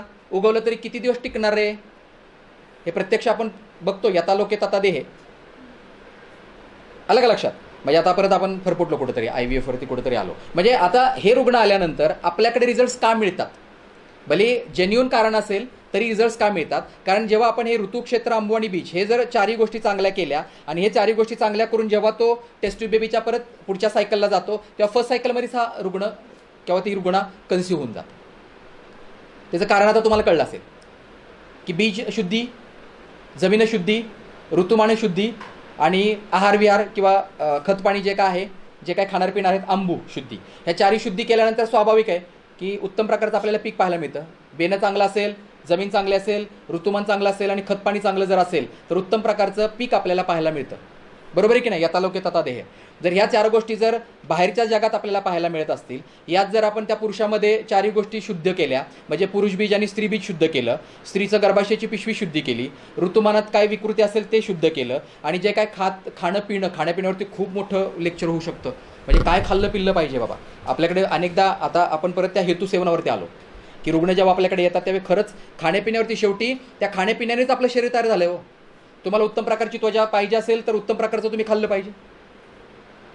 तुम्हाला विकृत प्रकारचं काय म्हणजे तुमच्या शरीरामध्ये विकृती आणायची तर तुम्ही किती विकृत खाते ते येणारच आहे. पण तुम्हाला जर प्राकृत खाऊन उत्तम प्रकारची जर त्वचा निर्माण करायची असेल तर त्या त्वचेसाठी तुम्हाला कुठल्या गोष्टी खाल्ल्या पाहिजेत, ती त्वचा उत्पत्ती होत असताना कुठल्या कुठल्या गोष्टीपासून उत्पन्न झालेली आहे ते पण बघणं. परत बघा आपण किती बारकेव्यात आलो की त्या त्वचेतून निर्मितीपासून त्या धातूची निर्मिती, मांसधातूपासून त्वचा मग कुठल्या प्रकारची, त्यात आपल्याला कुठल्या गोष्टी खाल्ल्या पिल्ल्या पाहिजेत म्हणजे तुमची उत्तम प्रकारची त्वचा होते. जसं आता हा विषय आला कॉस्मॅटॉलॉजीकडे. जेव्हा रुग्ण तुमच्याकडे जेव्हा तुम्ही असे फ्रँचायझीज वगैरे हे देतात त्यावेळी त्यांच्याकडे येतात रुग्ण की नाही बाबा मला त्वचा छान पाहिजे, माझी आहे त्वचा पण मला अजून ती मेंटेन ठेवायला पाहिजे, मला अजून चांगली झाली पाहिजे. मग या सगळ्या येतात त्यावेळी हा विचार परत आपल्याकडे येतो. त्यावेळी पण पुन्हा तुम्हाला आता बारकाईने तो अभ्यास करायला पाहिजे की त्वचेसाठी काय महत्त्वाचं आहे. तर सगळ्यात महत्त्वाचे प्रोटीन्स. का? कारण मांसधातूपासून उत्पत्ती आहे. मांसधातू म्हणजे कंप्लीट प्रोटीन आहे. इथं पण परत काय आलं तर ॲलोपॅथीचा पुन्हा तिथं विचार आपण केला पाहिजे. आता ॲलोपॅथीचा आपण काय विचार करतोय किंवा काय मी प्रत्येक वेळेला म्हणतोय, कारण ते रिसर्च करून ते दाखवतात हो, त्यांनी दाखवलं आहे आणि आपण ह्या शास्त्राला शाश्वत हे ठरवून आपण ते फॉलो करतो. नित्य आणि शाश्वत ठरवून आपण ते फॉलो करतो. आपण रिसर्च करत नाही कारण ऑलरेडी त्या सगळ्या गोष्टी झालेल्या आहेत म्हणजे दाखव ना. मग बाप दाखवणे तर श्राद्ध कर. मग त्यावेळी प्रूव्ह करायचे आपल्याला नाही करता येत कारण त्यांनी त्यावेळी अभ्यास कसा केला आपल्याला काय माहिती. बरोबर आहे की नाही? मग त्यावेळी आपल्याला प्रत्यक्ष प्रमाणाने दाखवायचं आहे. मग प्रत्यक्ष प्रमाणे जसं आता हरीश सर तुमच्या दाखवतात की इच अँड एव्हरी तुम्हाला लेअर दाखवतात केसातला, each and every layer of the skin दाखवतात, त्यावेळी तुम्हाला पटतं, त्यावेळी कळतं कारण तुम्ही त्या स्वतःच्या डोळ्याने बघितले ना. बरोबर आहे की नाही? मग या गोष्टी करत असताना तुमचा बारकाईने अभ्यास तिथं होणं खूप गरजेचं आहे. लक्षात. आता पुढे आपण कुठं होतो आणि कुठं गेलो खरं तर पण ते छान लिंक लागली उलट. मसल डिप्रोटिनेट होऊन कशा पद्धतीने त्वचेकडे येऊ शकतात. मला वाटतं एकदा राजक्ष्मा पण सांगा सर आपल्याला मुलांचा अजून परफेक्ट होईल ते. अजून बऱ्याचशा गोष्टी बरोबर नाही. आता त्वचेवरूनच एक अजून लक्षात आलं की बघा ना, मांसधातूची जेव्हा निर्मिती आपल्याला सांगत असताना ना, क्रियाशारीचं जर तुम्ही पुरुष विषय हे जे पुस्तक आहे मला वाटतं ठाकूरचं आहे ना, तर ते जर वाचलं ना खूप गोष्टी तुमच्या क्लिअर होतील बरं का. आता त्याच्यामध्ये अजून काय आलेलं माहिती आहे का की मांसधातूपासून त्वचेची उत्पत्ती हे दाखवत असताना त्यांनी एक खूप छान उदाहरण दिलं बघा की जसं दूध अग्नीवरती ठेवल्यानंतर शिजायला लागतं, त्याच्यावरती जी साई येते किंवा त्याच्यावरती थर येतो तो म्हणजे त्वचा. म्हणजे बघा ना आपल्याकडे किती सुंदर सांगितलेलं आहे. रसापासून रक्ताची उत्पत्ती म्हणजे त्या रसाग्नीवरती त्या रक्ताग्नीची क्रिया होते आणि त्याच्यापासून रक्ताची उत्पत्ती होते, रक्तापासून मांसाची उत्पत्ती होते आणि मांसाग्नीची जेव्हा क्रिया होते किंवा मांसाला जेव्हा आपण शिजवतो बघा आता साधं सोपं, जेव्हा आपण शिजवतो किंवा अग्नी देतो त्यावेळी त्वचेची उत्पत्ती, मग त्याच्या उपधातूची उत्पत्ती आणि मग त्याच्यापासून परत मेदाची उत्पत्ती. परत हे सांगत असताना तुम्ही एक बारकाईने पाहिलं आहे का की बऱ्याचदा माझ्याकडे जेव्हा फर्स्ट इयरला जातो त्यावेळी पोरांना बरंचसं कळत नाही, त्यावेळी ते विचारतात की सर आम्हाला मान्य ठीक आहे रस धातू आहे, रक्त धातू आहे, मांस धातू, मेदापर्यंत आम्हाला कळलं, पण असती का एवढं कठीण? आपण माती खात नाही, लोखंड खात नाही, हाडं खात नाही, मग हाडं कापली कडक, परत हाडं कडक आणि परत त्याच्यापासून मज्जा धातू, परत लिक्विड, परत त्याच्यापासून शुक्रधातू, परत लिक्विड किंवा फ्लुइड किंवा सेमी सॉलिडपर्यंत कळतं आहे, पण हाडांचंच आम्हाला कळलं नाही. हा प्रश्न आला होता का आपल्या डोक्यात जेव्हा आपण फर्स्ट इयरला असताना, किंवा आत्ता पण, किंवा आलाय का, आला होता का, की आला असेल तर चांगलं आहे, उत्तर पण मिळालं असेल तर चांगलं आहे, नसेल तर उत्तरही मी सांगतो. हां हां अग्नीचं जेव्हा हे सांगत असताना रसात रक्तम तत्व मांसम मांसात, मग आता ज्वलंत उदाहरण द्यायचं म्हणजे एक साधं सोपं गणित घ्या की आपल्याला रसधातू आहे समजा, म्हणजे रसधातू म्हणजे पाणी आहे आणि आपल्याला रक्तधातूची त्यात निर्मिती करायची आहे. हां मग रक्तधातूची निर्मिती करत असताना जर समजा आपण एक साधं सोपं म्हणजे त्यात पार्थिव घटक टाकले, रक्ताची निर्मिती करा म्हणजे पृथ्वी आणि याच्यापासून उत्पत्ती, म्हणजे रक्तधातूची उत्पत्ती करताना तर सगळेच मला वाटतं हे धातू आलेले आहेत, कारण गंध त्याचा पृथ्वी धातूमुळे, किंवा त्याच्यात मूर्ती जी आहे, मूर्ती म्हणजे रेड सेल्सला जो शेप आहे, आपण पृथ्वीला काय म्हणतो तर गंधवती पृथ्वी आणि मूर्तिमान पृथ्वी, म्हणजे आकार देण्याचं काम पृथ्वी करतो आणि गंध द्यायचं काम पण पृथ्वी करतो. मग रेड सेल्समध्ये आकार आहे की नाही, किंवा रक्तधातूला आकार आहे की नाही, किंवा रक्तधातूमधले जे घटक आहेत त्याला आकार आहे की नाही, प्लेटलेट्सला आकार आहे, RBCला आकार आहे, WBCला आकार आहे, सिकल सेल एमिया झालं तर त्या सिकल सेल्सला पण आकार आहे. म्हणजे हा आकार जो येतो तो पृथ्वी धातूकडून येतो, लक्षात. आणि गंध तर ऑलरेडी आहे, तत्र गंधवती पंचभौतिकच आपल्याला, हा म्हणजे हे प्रश्नच असायचा रक्त पांचभौतिक लिहा असा एक तो विषय असायचा. मग त्याच्यामध्ये जेव्हा आपण पार्थिव घटक टाकतो त्यावेळी ते सेमी सॉलिड होतं, बरोबर आहे ना, किंवा पिठात पाणी किंवा पाण्यात पीठ टाका, एक ठराविक मर्यादेपर्यंत टाका, तोपर्यंत ते असं गरगट होऊन जाईल किंवा एक सेमी सॉलिड किंवा थिक लिक्विड होऊन जाईल, बरोबर आहे. पण मग त्यालाच परत आपण अजून त्याच्यात अजून जास्त पीठ ॲड केलं तर अजून थोडं ते कणिक तयार होईल, मग बरोबर आहे. मग कणिक म्हणजे अगोदर तुम्ही पाणी जे जलीय अंश आहे त्याच्यामध्ये थोडं पीठ टाकल्यामुळे ते सेमी सॉलिड झालं, ते रक्त आहे. त्याच्यानंतर अजून थोडं पीठ टाकलं आणि त्याचं कणिक झालं तर तो मांसल भाग आहे. आणि परत त्या पिठामध्ये अजून क्लेद टाकला किंवा तेल ओतलं, एक क्लेद म्हणजे तेल किंवा स्नेह अंश त्यात टाकला, तर अजून काय होतं, त्यात अजून बिलबिलापणा येतो, म्हणजे तो मेदधातू. मग या मेदधातूपासून अस्थिधातूचा हा कडक आला बाबा, हा कसं काय आला.